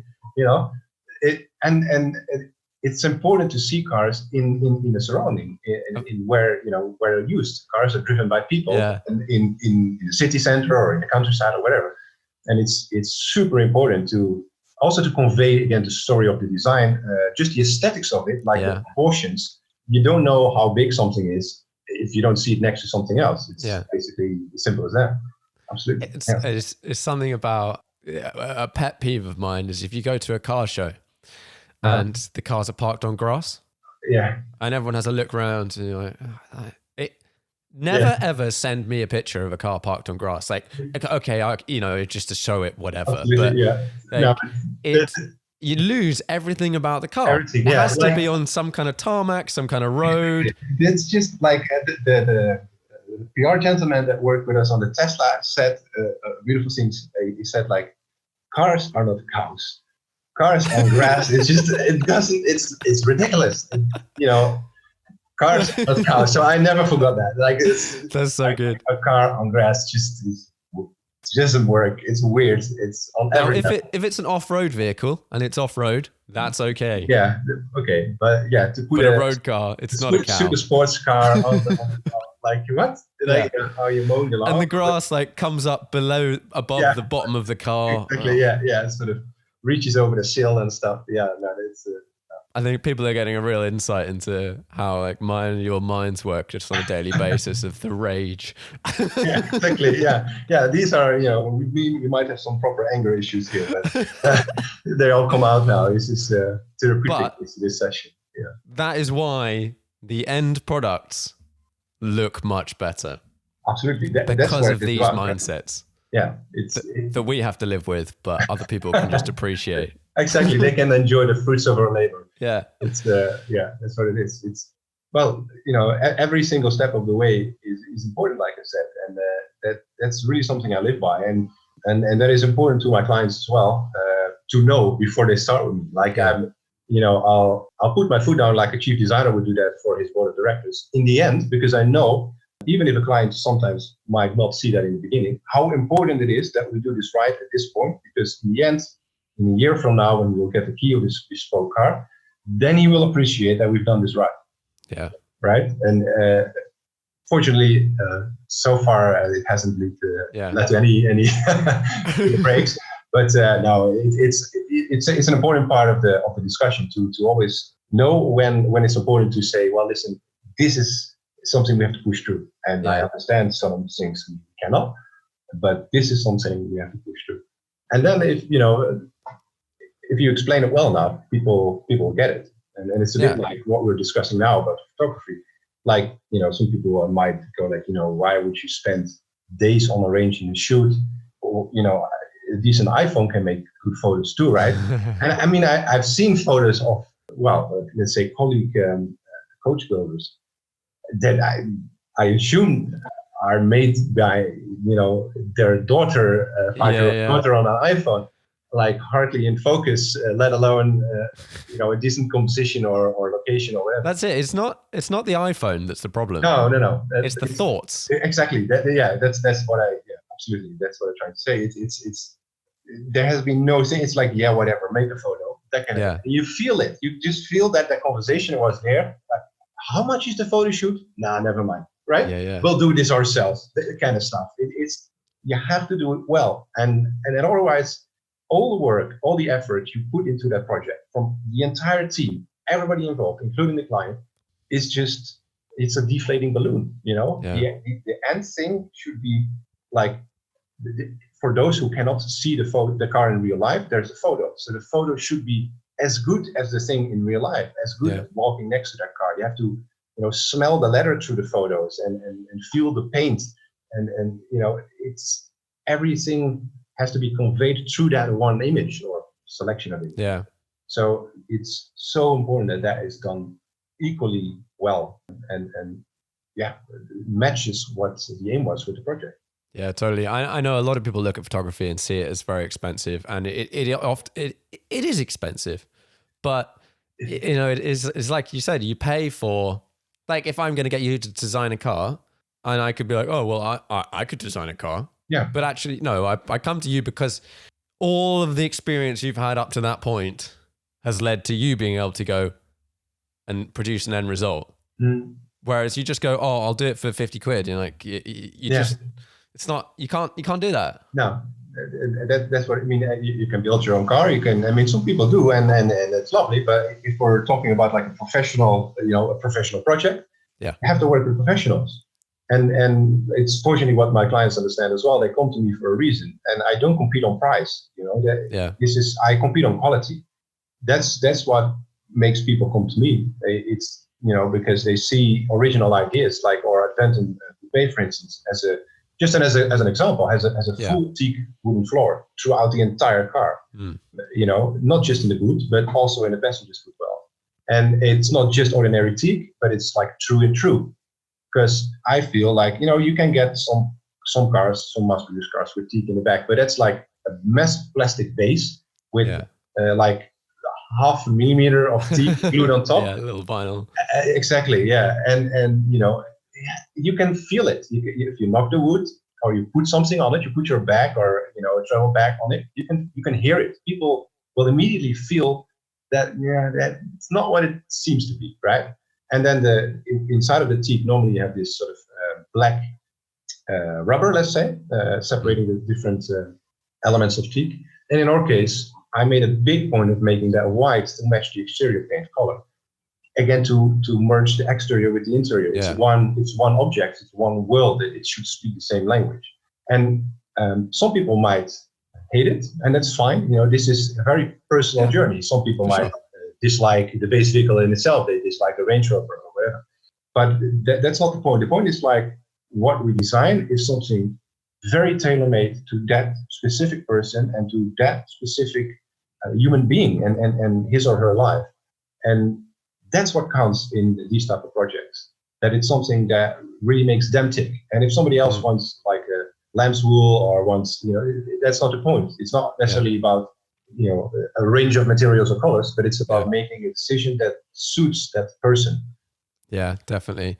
And I see a lot people going out and they want to design, they want a certain car. And invariably, I think a lot of people, they go, okay, but this one costs whatever, X. Yeah. But there's this company that will do it for half. Yeah. I'll go down that route. Yeah. And fair enough. Like, some of these things is just crazy amounts of money. But invariably, I think a lot of them, if you are looking for X and there's some reasons why you want X, if you go for X for the half the cost, your end result is going to be, it might be similar, but it's going to miss the mark quite significantly. Absolutely. And you'll probably come round, and your life and mindset and everything may have changed in the interim anyway, but you'll probably always still want X. Yeah, absolutely. So either go for something, in my eyes, go for something different, but don't try and recreate something if that's what you really want. Just either wait until you can afford it or go for something else. Absolutely, yeah. And that's, you've got these companies that try to copy Singer, for instance. Beautiful, and they got for indeed half of the money, you can do the same thing based on the 911. Yeah. But it's not the same thing, though. It will always be a bad, poor copy, with not the right materials, with not the right bodywork, with not the right design, not the right colors. It's always going to be something that it's not. It's going to look like something like that's kind of half a Singer maybe, but not really. So come up with a different idea then. If your budget is not reaching towards that level, then we come up with a different solution. And a copy is it's never going to be the original thought, and it's never, and that's maybe even more important, it's never going to be as rewarding to work on as a customer as well, right? So when we did Adventum, that's actually a good example in this case. Obviously, the SV Coupe was cancelled by the OEM, by Range Rover, and this customer came to me and he said, well, I really still want my 2-door, 3-door conversion. I said, well, I think that's a great idea, but before we start this conversation, I want to make something very, very clear. I am not a photocopier. So this car will be different on every single level. We can make it, differentiate from the base vehicle, so let's say ordinary Range Rover, and the SV Coupe. So we gave it a completely different stance. It has deliberately smaller wheels compared to the SV. It has not the sloping roofline. We could have done this. This is a very, very big, complex project. We could have dropped the roof, right? We didn't do that deliberately. I wanted to make it a completely different car, more horizontal, more formal, perhaps a bit more like the Series 1, right? The 70s car. The original car only came as a 3-door or a 2-door. Some people call it 2, some people call it 3-door.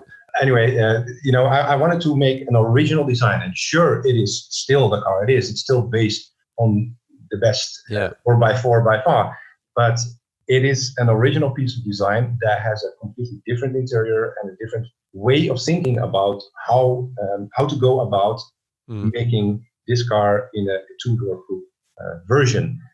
Similar to, let's say, if the design brief would go out into the studio, you've got different teams competing for the new Golf, the new Range Rover, the new Rolls Royce, right? Every different team has a different thought, a different idea, a different vision, a different concept on how to bring this idea of the new car to life. And that's how this car was designed too. So if you sit in the back of our car, because of the roof that's a lot more straight, let's say, you've got way more light coming into the car. And it's a different experience than, let's say, sitting in the back of a X6 or something like that, where the roof of that sporty SUV, which is a weird thing anyway, because the SUV cannot be sporty. So that's what I said to my client as well. An SUV is not sporty. It can be fast, like as in 0 to 60, sure. And our car has a supercharged V8 and all that stuff, and it's a lovely motor, and it goes, rather quick. But it's not an aerial atom, So let's not pretend it is. So that formal roofline tells the story of what this car is about. It's not about the Nürburgring. It's not about driving it fast through tiny the roads in Wales on the mountains or whatever. It's not. It's about enjoying a lovely drive and just in the best SUV. Do what it is made for, right? So an SUV is a luxury vehicle, 4-wheel drive, with a lot of interior space, not a coupe, as in a sloping roofline coupe. So that's what we try to convey with this car. That's why it doesn't have carbon fiber interior, because we wanted to save like a little bit of weight on the 2.5 tons that it weighs. Let's be frank, let's be honest, and because coach building is so small, it's a couple of people working on one project. We can make the message super pure. And that's obviously, we don't have a marketing department saying, maybe we should involve this or that material. Maybe we should, shoot it on the Nürburgring, because, in the end, it is a sort of a sport. It's not, it's not. So we shoot it in front of English-style cottages, because that's where it belongs. In front of a golf course, a beautiful, and natural scenes, not anywhere close to an apex. It doesn't work. Yeah, it's hilarious. The amount of cars nowadays that, like you said, have mixed messages. Yeah. Like, if it's meant to be a big, comfy SUV, which all SUVs they're big, so they should be big, which means they should have interior space. Yeah. If you have a massive car that has no interior space, it blows my mind. Like, you get some of these big cars and you open the boot, and like, hang on a minute. It's the same as a Golf. Where did it go? Yeah. Where does it go? What's the point? Yeah. And so many brands now, they're like, okay, well, the RS models sold really well, so let's have an RS 1, 2, 3, 5A, or like everything. Yeah. And then they make them really stiff. They're like, well, actually, because it's the RS model or the turbo or whatever, it must handle amazingly. And then people come back and journalists go, well, yes, it handles amazingly for an SUV. And then the owners are like, yeah, it handles amazingly for an SUV. And like, yeah, but what's the point? Like, does that actually mean in day-to-day life you drive down a street and it's like dum, dum, dum, exactly, yeah, everywhere you go? Yeah, you might as well just get a sports car if you want a sports car. Exactly. So again, this is the reason why we kept the wheel size OEM. They're big enough. They're it looks nice proportionally. We didn't go for the smallest wheel, okay, because they look terrible. Let's be frank. But just a decent sized wheel under that car, and it's great, and it's very comfortable still, right? You don't need to go for the 25-inch spinners to to make it stand out. That doesn't work. It has to be a relevant story. Absolutely. Yeah. Well, it's been really good talking to you.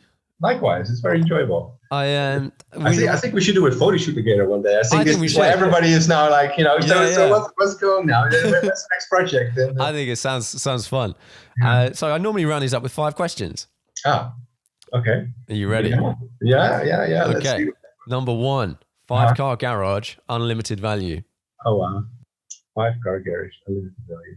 I would say, and because you're a coach builder, you can tweak them a little bit if you want. Oh, that's good. Well, in that case, then on number 1, I would say would be our Silver Spectre shooting brake, which is our coach built Rolls-Royce Wraith shooting brake version.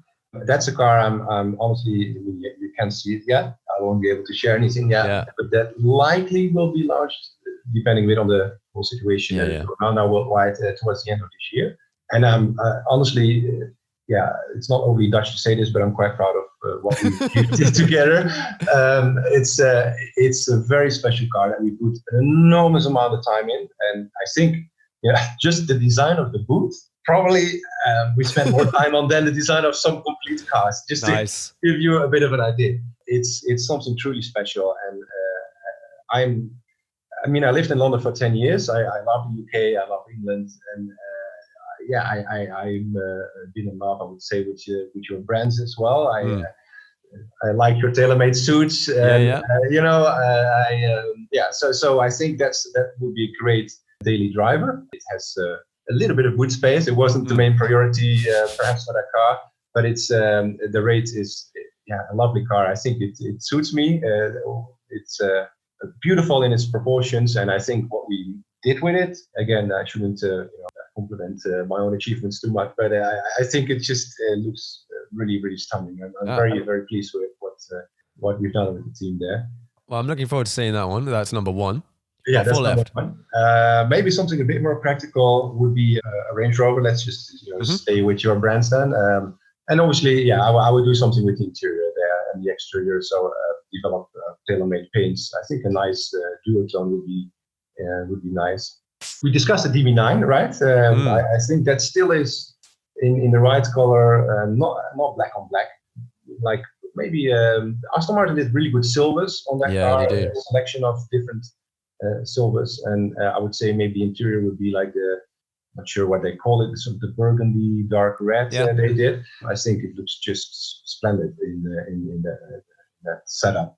But if we would be a bit more modern, a Lexus LC 500H, so the hybrid, that to me is also specifically with that engine, because it obviously it's available with the V8 as well, and that's a crazy engine, sure, but the Toyota story, Lexus story is they introduced, let's say, the world to the hybrid with their fleet, and I think it really matches the drivetrain. The hybrid, 6-cylinder hybrid, really matches their car. It turns it into something magical. And I had it for a while through some of the connections I had in the car industry, so I could have it for a while. And I was deeply impressed. And later I had the RCF, which is the slightly smaller, let's say the M4 of Lexus. And it has that V8, and it is super impressive. But if I'm really honest, it's nice, right? So you do a few sort of kick downs, and you go, but then you go, okay, I don't want to, end up dead or, somewhere in the ditch or super tired at the end of my journey when I, arrive at my client with a Lexus that goes tick, tick, tick, tick, tick, because it's so hot. So in the end, you want to go, okay, I want to arrive in a bit more peace.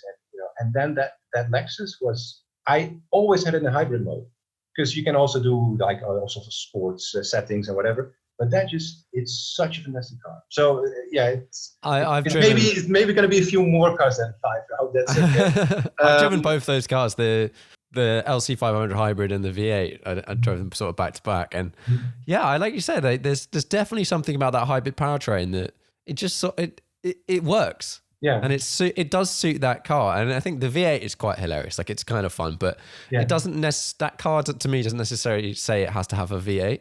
No. Yeah, it was really interesting. It's a beautiful engine, and I like what they've done to Lexus, and I think this car is sort of the halo car, obviously, and they had a bit more budget to do even crazier things.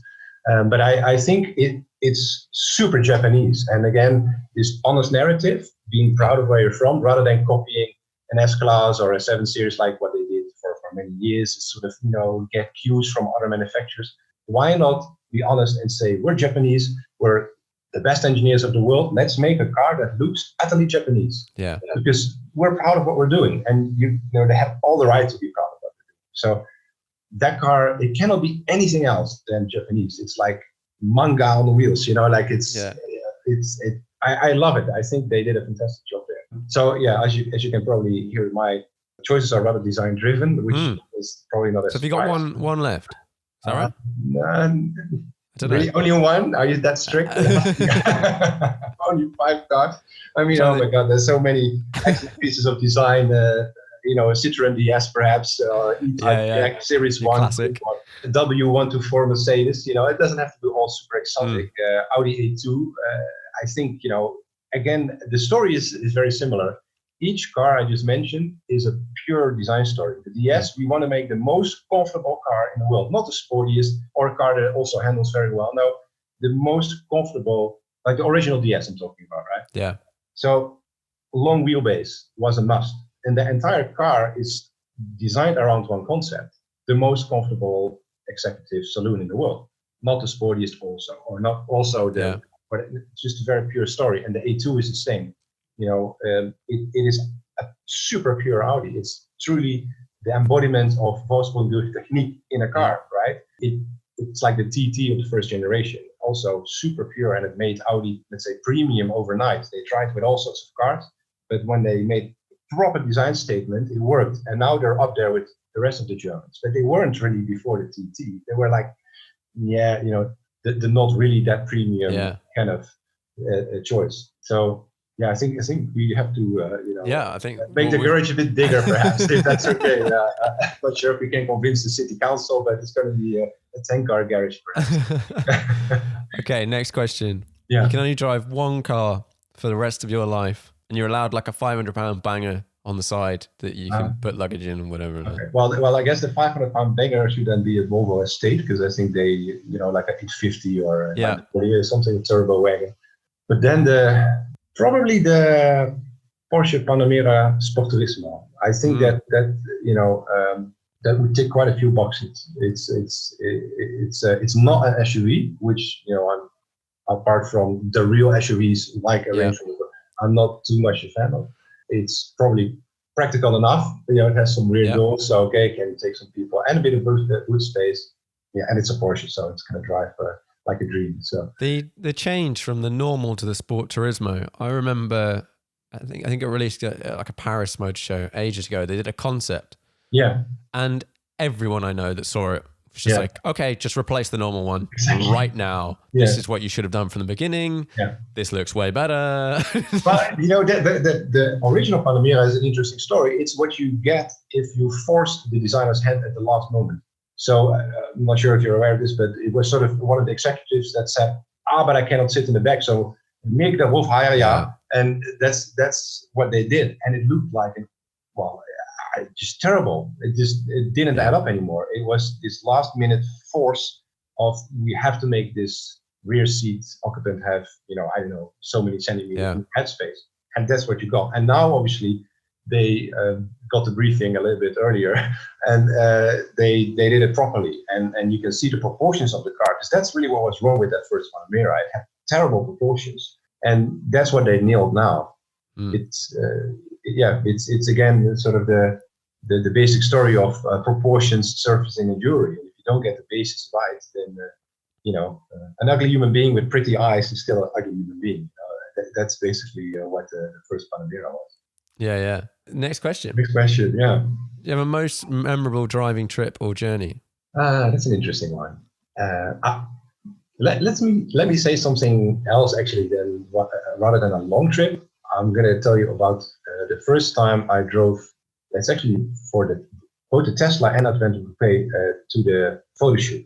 You go through this storm basically of designing a car for 1 year, 1.5 years, sometimes 2, and then suddenly the car is there, and the day of the photo shoot is there, and I drove Adventum to the photo shoot myself.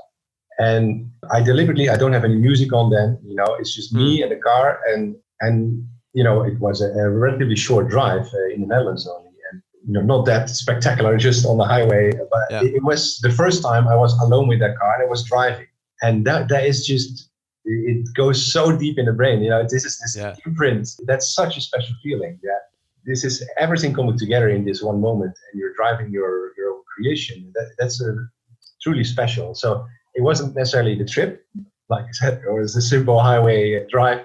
Yeah. It was definitely something very, very, so everything is culminating in that one moment. It must be very special, that moment. Yeah. So I would nominate that. Cool. Yeah. Right. What's the most undervalued car at the moment? What do you think is undervalued? What's cheap? or should be worth more? That's an interesting one. There are many. What I feel sad about, let's say, is that the i3 for BMW wasn't the success that it should have been. I think it's a car that's not understood completely. It is so special in every way. Sure, if you have driven one, but it's the entire design thinking behind it is so unique. It's so well executed on every level. Way better, by the way, than the stuff they're doing now at BMW. Yeah. But that's a whole different story and perhaps another different podcast. But I think the i3 is such a well-executed piece of design. I mean, it's easy to say the i8 because it's obviously a sports car and it's wide and it's low and more impressive proportionally perhaps. But the design work behind the i3, the materials they've used, the production technologies, everything, again, everything is important too. Like the materials, for instance, they made the dashboard out of is not ordinary plastic, which heats up in the sun if you park the car, but it's like a natural fiber kind of thing, which is also easier to recycle and it's friendly for the environment, and it doesn't heat up that quickly. So the air conditioning doesn't have to work as hard.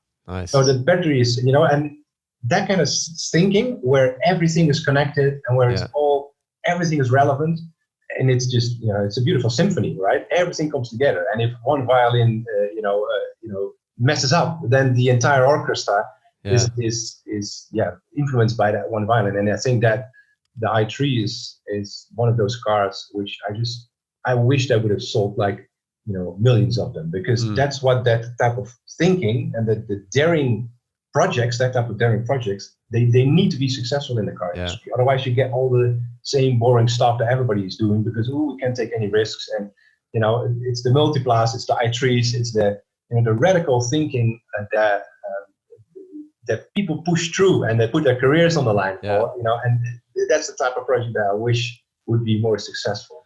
Yeah, I think as in on the bottom of the line, as in the seals. Yeah. The i3, it definitely, it's becoming sort of an iconic car, but I think it was just a classic example of one of those cars that people weren't ready for. Exactly. People are still not really ready for electric cars. No. And this came out ages ago. Yeah, it was too early, I guess. And it's super daring. And like I said, I wish it would have been the start for a beautiful I range for BMW, because they're still struggling with what that should be and how it should look like. Because of, I guess they were a bit too early. It's one of the first electric cars which didn't try to look weird or whatever, because some people say, well, it just looks, no, it doesn't. It's a relevant shape. There is a long bonnet on cars we like for a reason. It's because there's a massive engine underneath. Yeah. Right? To just copy that, in a way, what Tesla did is understandable because they sell way more. So in that sense, perhaps strategically a smart decision. But there could easily be a six-cylinder or even a V8 under that massive long bonnet, which isn't a bonnet. So it's a design narrative that doesn't make any sense. You have this long platform, why wouldn't you use it? Or make the platform small, right? Yeah. Make efficient use of space and make a better car for everybody in the world, right? It's easier to park, it's easier to get in and out of, on many different levels. The i3 is brilliant. It's easy to get in and out of, has this little rear engine door that is easy to get to your children, or the rear seat, or it's easy, even as an adult, a grown adult, to get into the back of a small city car. I mean, try to get in the back of, a three-door up or a little Fiat or whatever. It's hard. It's not in the i3. So it works on so many levels that, you just hope that people would have been a bit more receptive. Yeah, it's that thing we talked about at the very beginning of throwing out all the rules and preconceptions and just designing for the new purpose of whatever we need. Yeah, I think if I was to buy a small electric car, I want something with that ethos. Yeah. I don't want a car that's been like a BMW 4 Series that is now electric. Yeah. That doesn't interest me at all. No. I feel like you've missed a lot of the point of making the car. Yeah. But it's people don't seem to be ready for it yet. I know. Again, it's the big steps where in our collective conscience, a long nose is premium. Why is that? Because like 100 years ago, that was the case. The big engine needed a long nose, right? And in 100 years, that has grown into our culture. And everything we do is sort of culturally driven, right? I mean, in Northern Europe, you still sell estate cars as Audi or Volkswagen, Yeah. BMW. But in south of Europe, nobody wants to drive an estate car. And in China, everybody wants a sedan or an SUV, but definitely not a station car. The same in the US. Why? Because it's culturally driven. It's so weird, that, isn't it? Yeah. That's the best for me for like an everyday car. I have an S4 estate, Audi, and I don't understand why you wouldn't have an estate. Like it's just, I had an M2 before that, which that was sort of a conflict in purpose of car, to be honest. But that boot, the coupe boot, the little open like that, is so impractical. Yeah, it's not even funny. It's ridiculous. With all your stuff, I can imagine. Yeah, exactly. Like it's you take half of the stuff that my photographer takes, then I can imagine that an M2 is a bit of a challenge. Yeah, it's just like just getting it in. There's a reasonable amount of space, but just access is impossible. Yeah. Right. Final question. What is the most interesting car to you at the moment? What are you looking up? What are you Googling? What are you going, I Google so much. It's, you put me on the spot here. That's the point. Yeah, I know. I shouldn't say too much for your listeners, right? That's okay. Let's see. So much good stuff. I think what many brands are doing is interesting. When we discussed Volvo, I honestly think they do awesome stuff now. Yeah. You maybe hear that I'm inclined to not go to the high-end stuff here. I kind of do that deliberately because it's the easy stuff is to say, it's high-end, £2 million Koenigsegg or whatever, exotic. These cars are usually a bit easier to design as well because the budgets are limitless. To spend 10 quid more on the app, on design solutions, whatever that may be. I mean, that's a difficult decision, and to make your one-off. Mclaren something like 50,000 quid more expensive.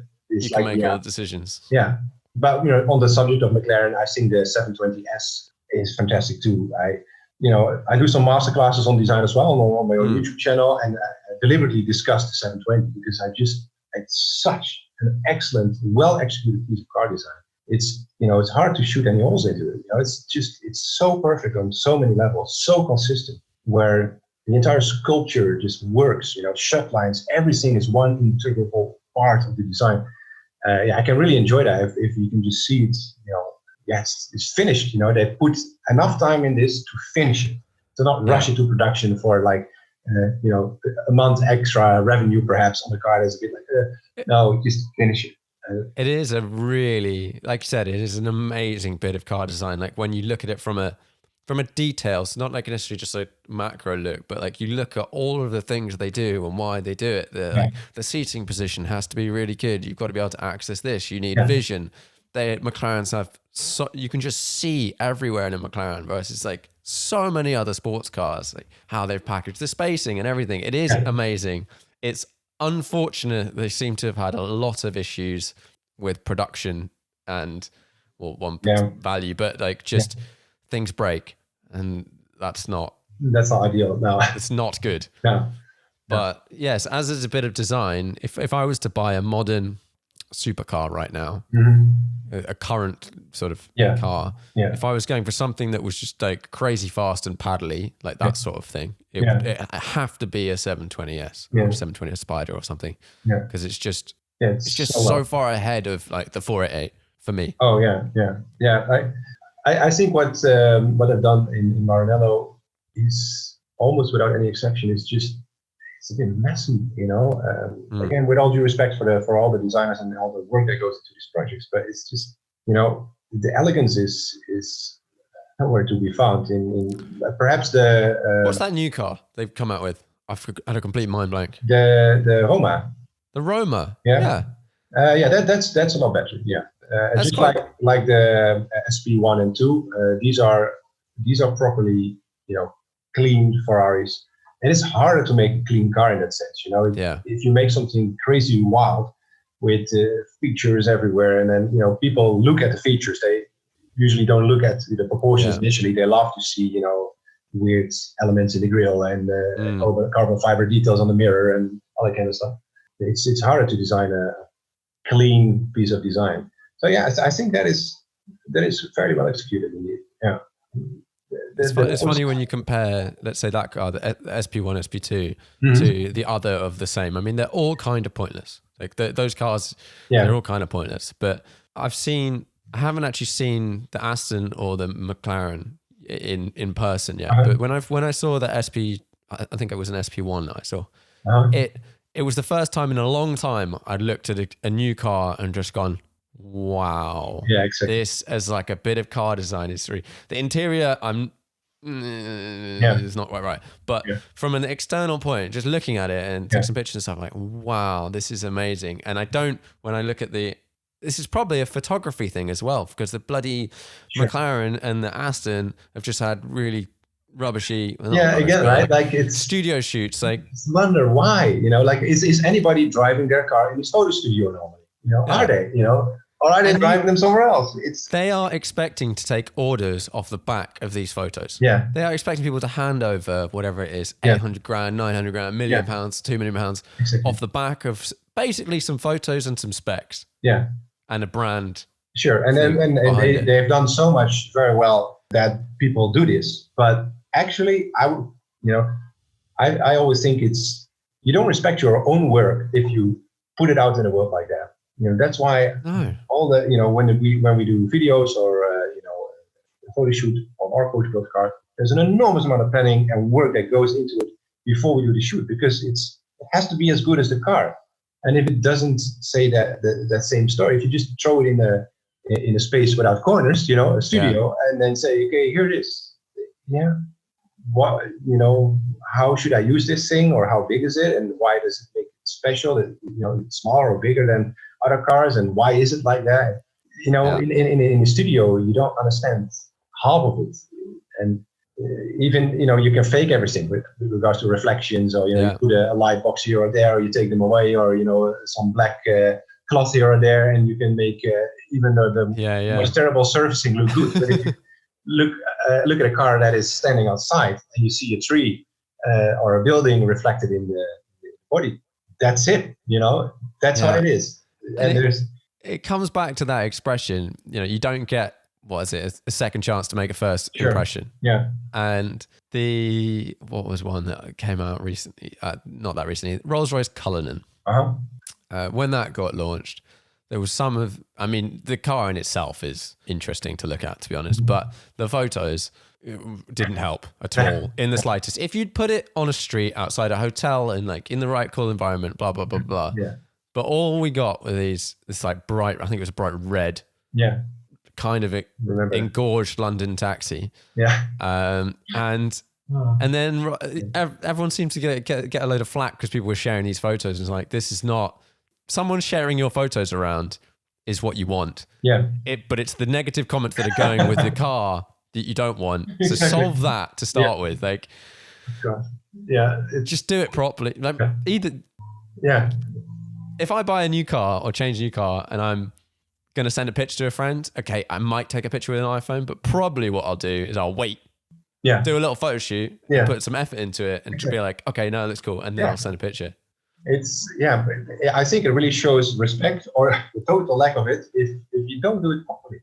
It's, you see a lot of crazy photoshopping going on as well in cars, right? Photos. Where you're like, this just doesn't make sense, I mean, there's photoshopping and there's photoshopping, or a bit of Lightroom or whatever, just to get, I don't know, the light. Make the colors look right and whatever, But again, we don't Photoshop our cars either. On Adventum, like you said, we were in the rain, and the car was obviously professionally cleaned before we did the shoot. Yeah. We drove it through the rain, and on one of the shoots, the side view shots, you see some of the mud sort of coming from the front wheel and against the side of the car.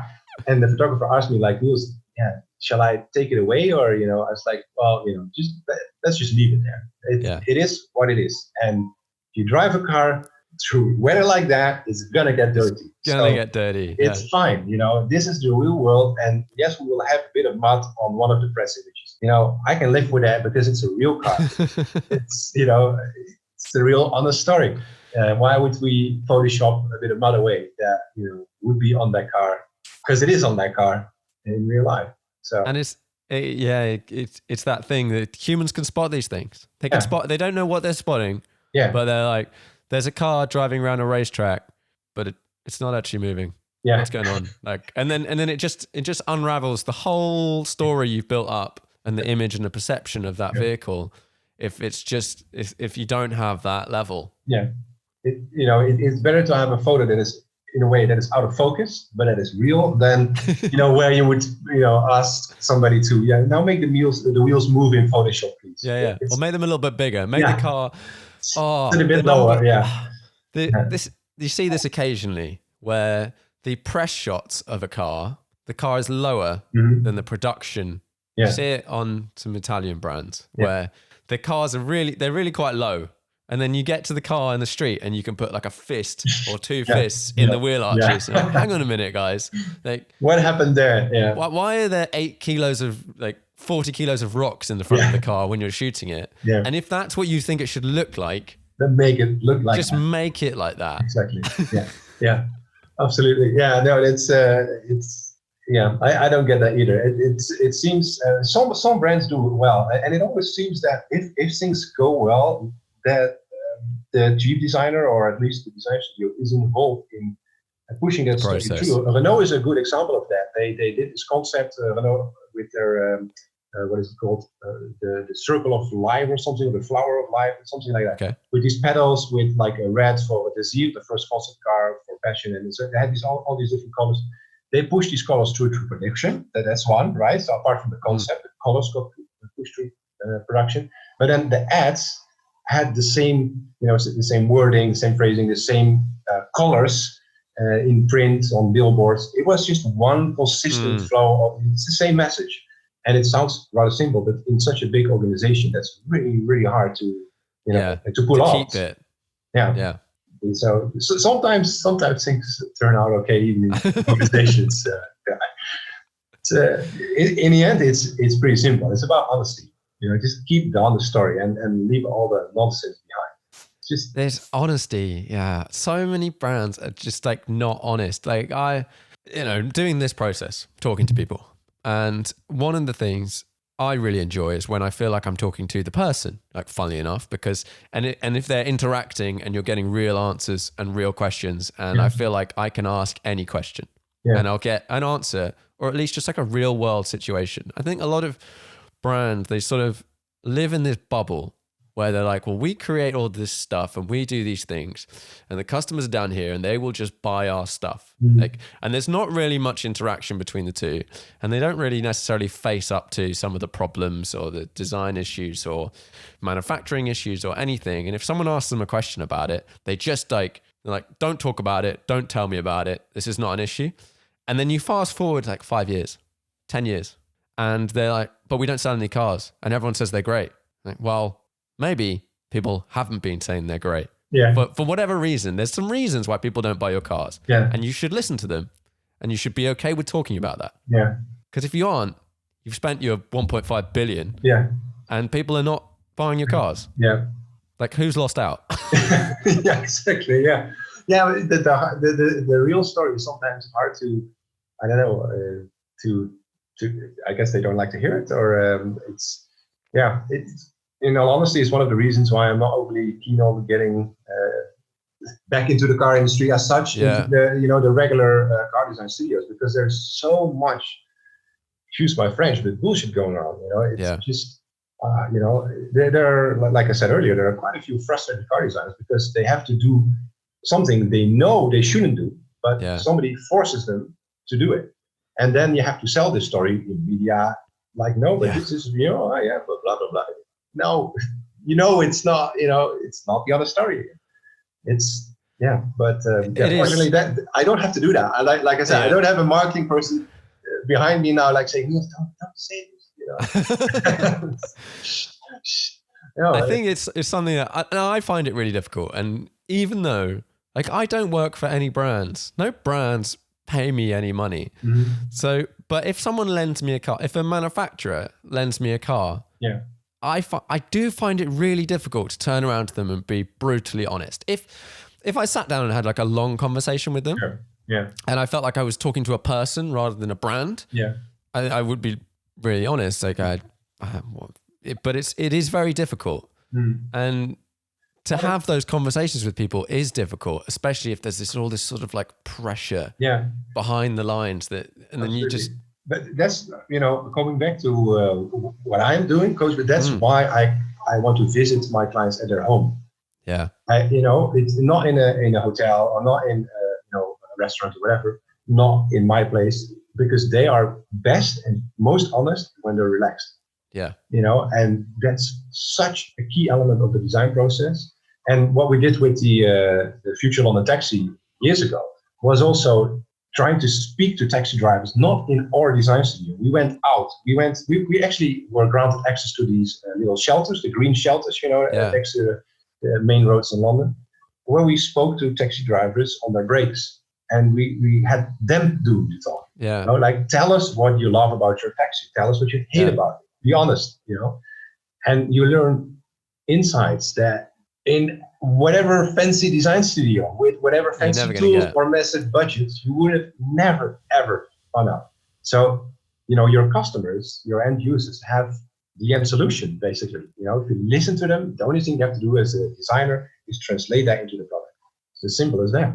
But it's, you have to allow them the opportunity to speak out and make it comfortable enough for them to do so. Yeah, I think it's, like you said, it's so important to get people on their own terms. And all of the very nature of modern business and these expensive companies and expensive brands just pulls you away from that straight away, because you go into a dealership. Yeah. Near me, there's a bunch of very nice dealerships. And for years, they were locked. Like, you had to buzz to get in. Yeah. And some of them, I think you still do. I don't know. And you walk across this massive expanse of open floor. Yeah. And it's quiet. Yeah. No one talks. There's no music. Yeah. There's no stuff in the room. Yeah. And you're like, How do you dare to come into our palace? Yeah. Who are you? Yeah. How can I help you? I just wanted to have a look around. Yeah. Okay. Yeah. Cool. Immediately, that's it. Like, you've lost it. Yeah. I love the idea of there's some shops that are, I think the motorbike industry has done it quite well. I don't know whether the big brands do it, but Tesla is actually one of the few brands that kind of understands that people don't want to go to these car boulevards or whatever what they're called, somewhere on the gloomy industrial estate, and you can go to Volkswagen and Audi and Vauxhall, I don't know, all at the same time. And why? Do you like to go there, or do you need to go there? Yeah. Right? People enjoy shopping. They go shopping for bags or for shoes or whatever, have a little drink, and it's nice. And then you have to go out of the city into this industrial estate, passing lorries and, terrible businesses you didn't know exist. And then, then there is the Audi dealership or whatever dealership. So why not take that into a different space? And Tesla was one of the first, I think, that experimented with that. And, there's an interesting one as well. Audi London, they have this showroom close to Piccadilly Circus. And they, rather than having like 20 or 30 cars inside of a big glass building, they have, I think, maximum 3 cars fit in there physically. And they have this big power wall, right? So you can design your own, it's called Audi Exclusive, your own bespoke of Audi there. And due to that system, where it was not about, intimidation with this like large shop and, all these cars standing there, but it was about you as a person seeing your future Audi come to life, because you pick that color and you pick that interior decor with the carbon fiber, and you could then see it driving away on this big screen, full size, with the engine you chose, and people went crazy, and the amount of money spent there on Audi Exclusive was, I think, like 60% higher than in the average dealership.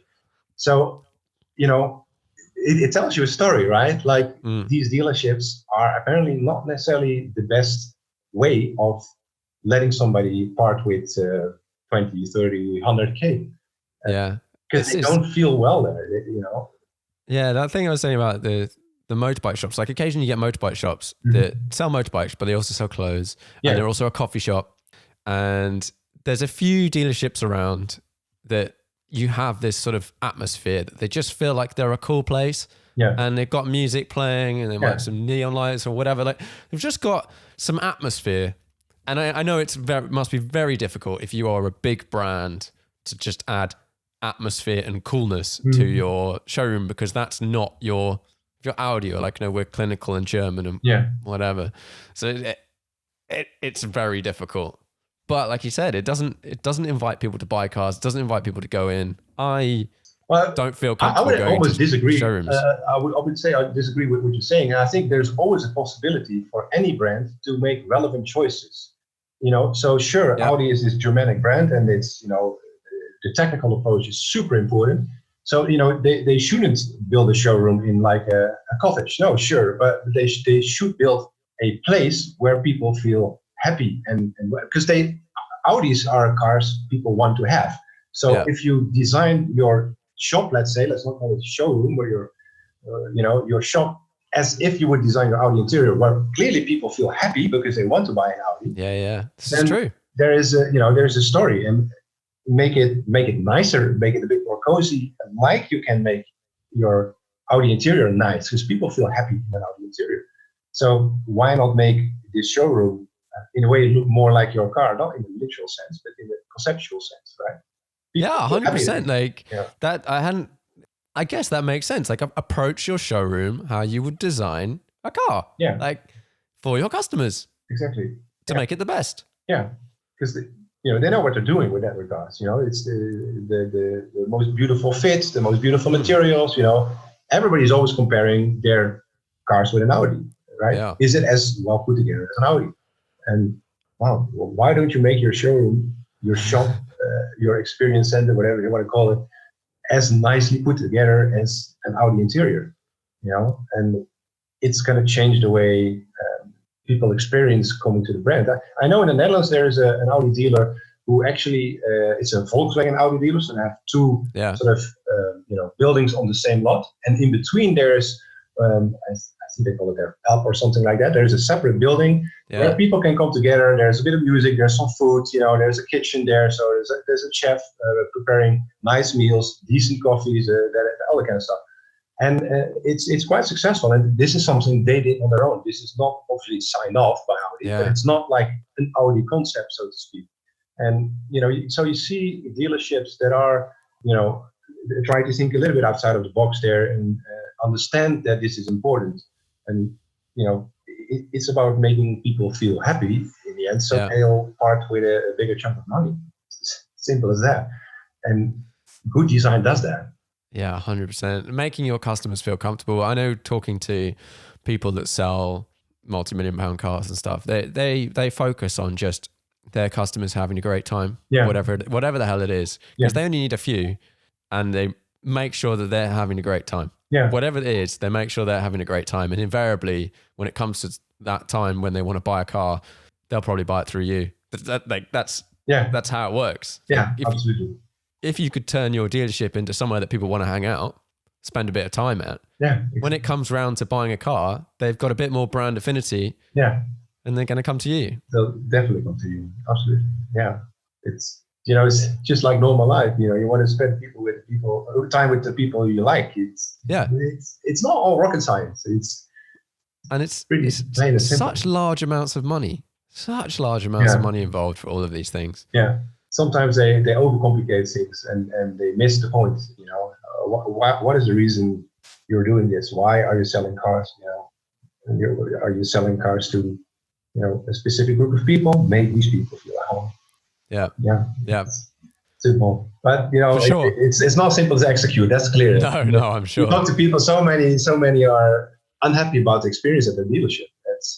It's quite a story about the car in general. It is quite a bit to improve still there, but upwards and onwards. Yeah. Well, thanks very much for coming on the podcast. Well, thanks so much for inviting me. I've enjoyed talking to you. We've had a solid bunch of different stuff we've talked about. Absolutely, yeah. And when you're next back in London, we should go for a coffee or something. Yeah, well, I only do tea, so if that's okay. Okay, I can drink coffee. You can drink tea. My 10 years in London, you indoctrinated me too much. So coffee is now out of the question. It's just tea. That's the Brit in me, I would say. But let's do that. Let's catch up with a cup of tea in London next time. Yeah, for sure. All right. Well, thanks very much. Thanks, Sam, and speak soon. Cheers. All right, have a good one.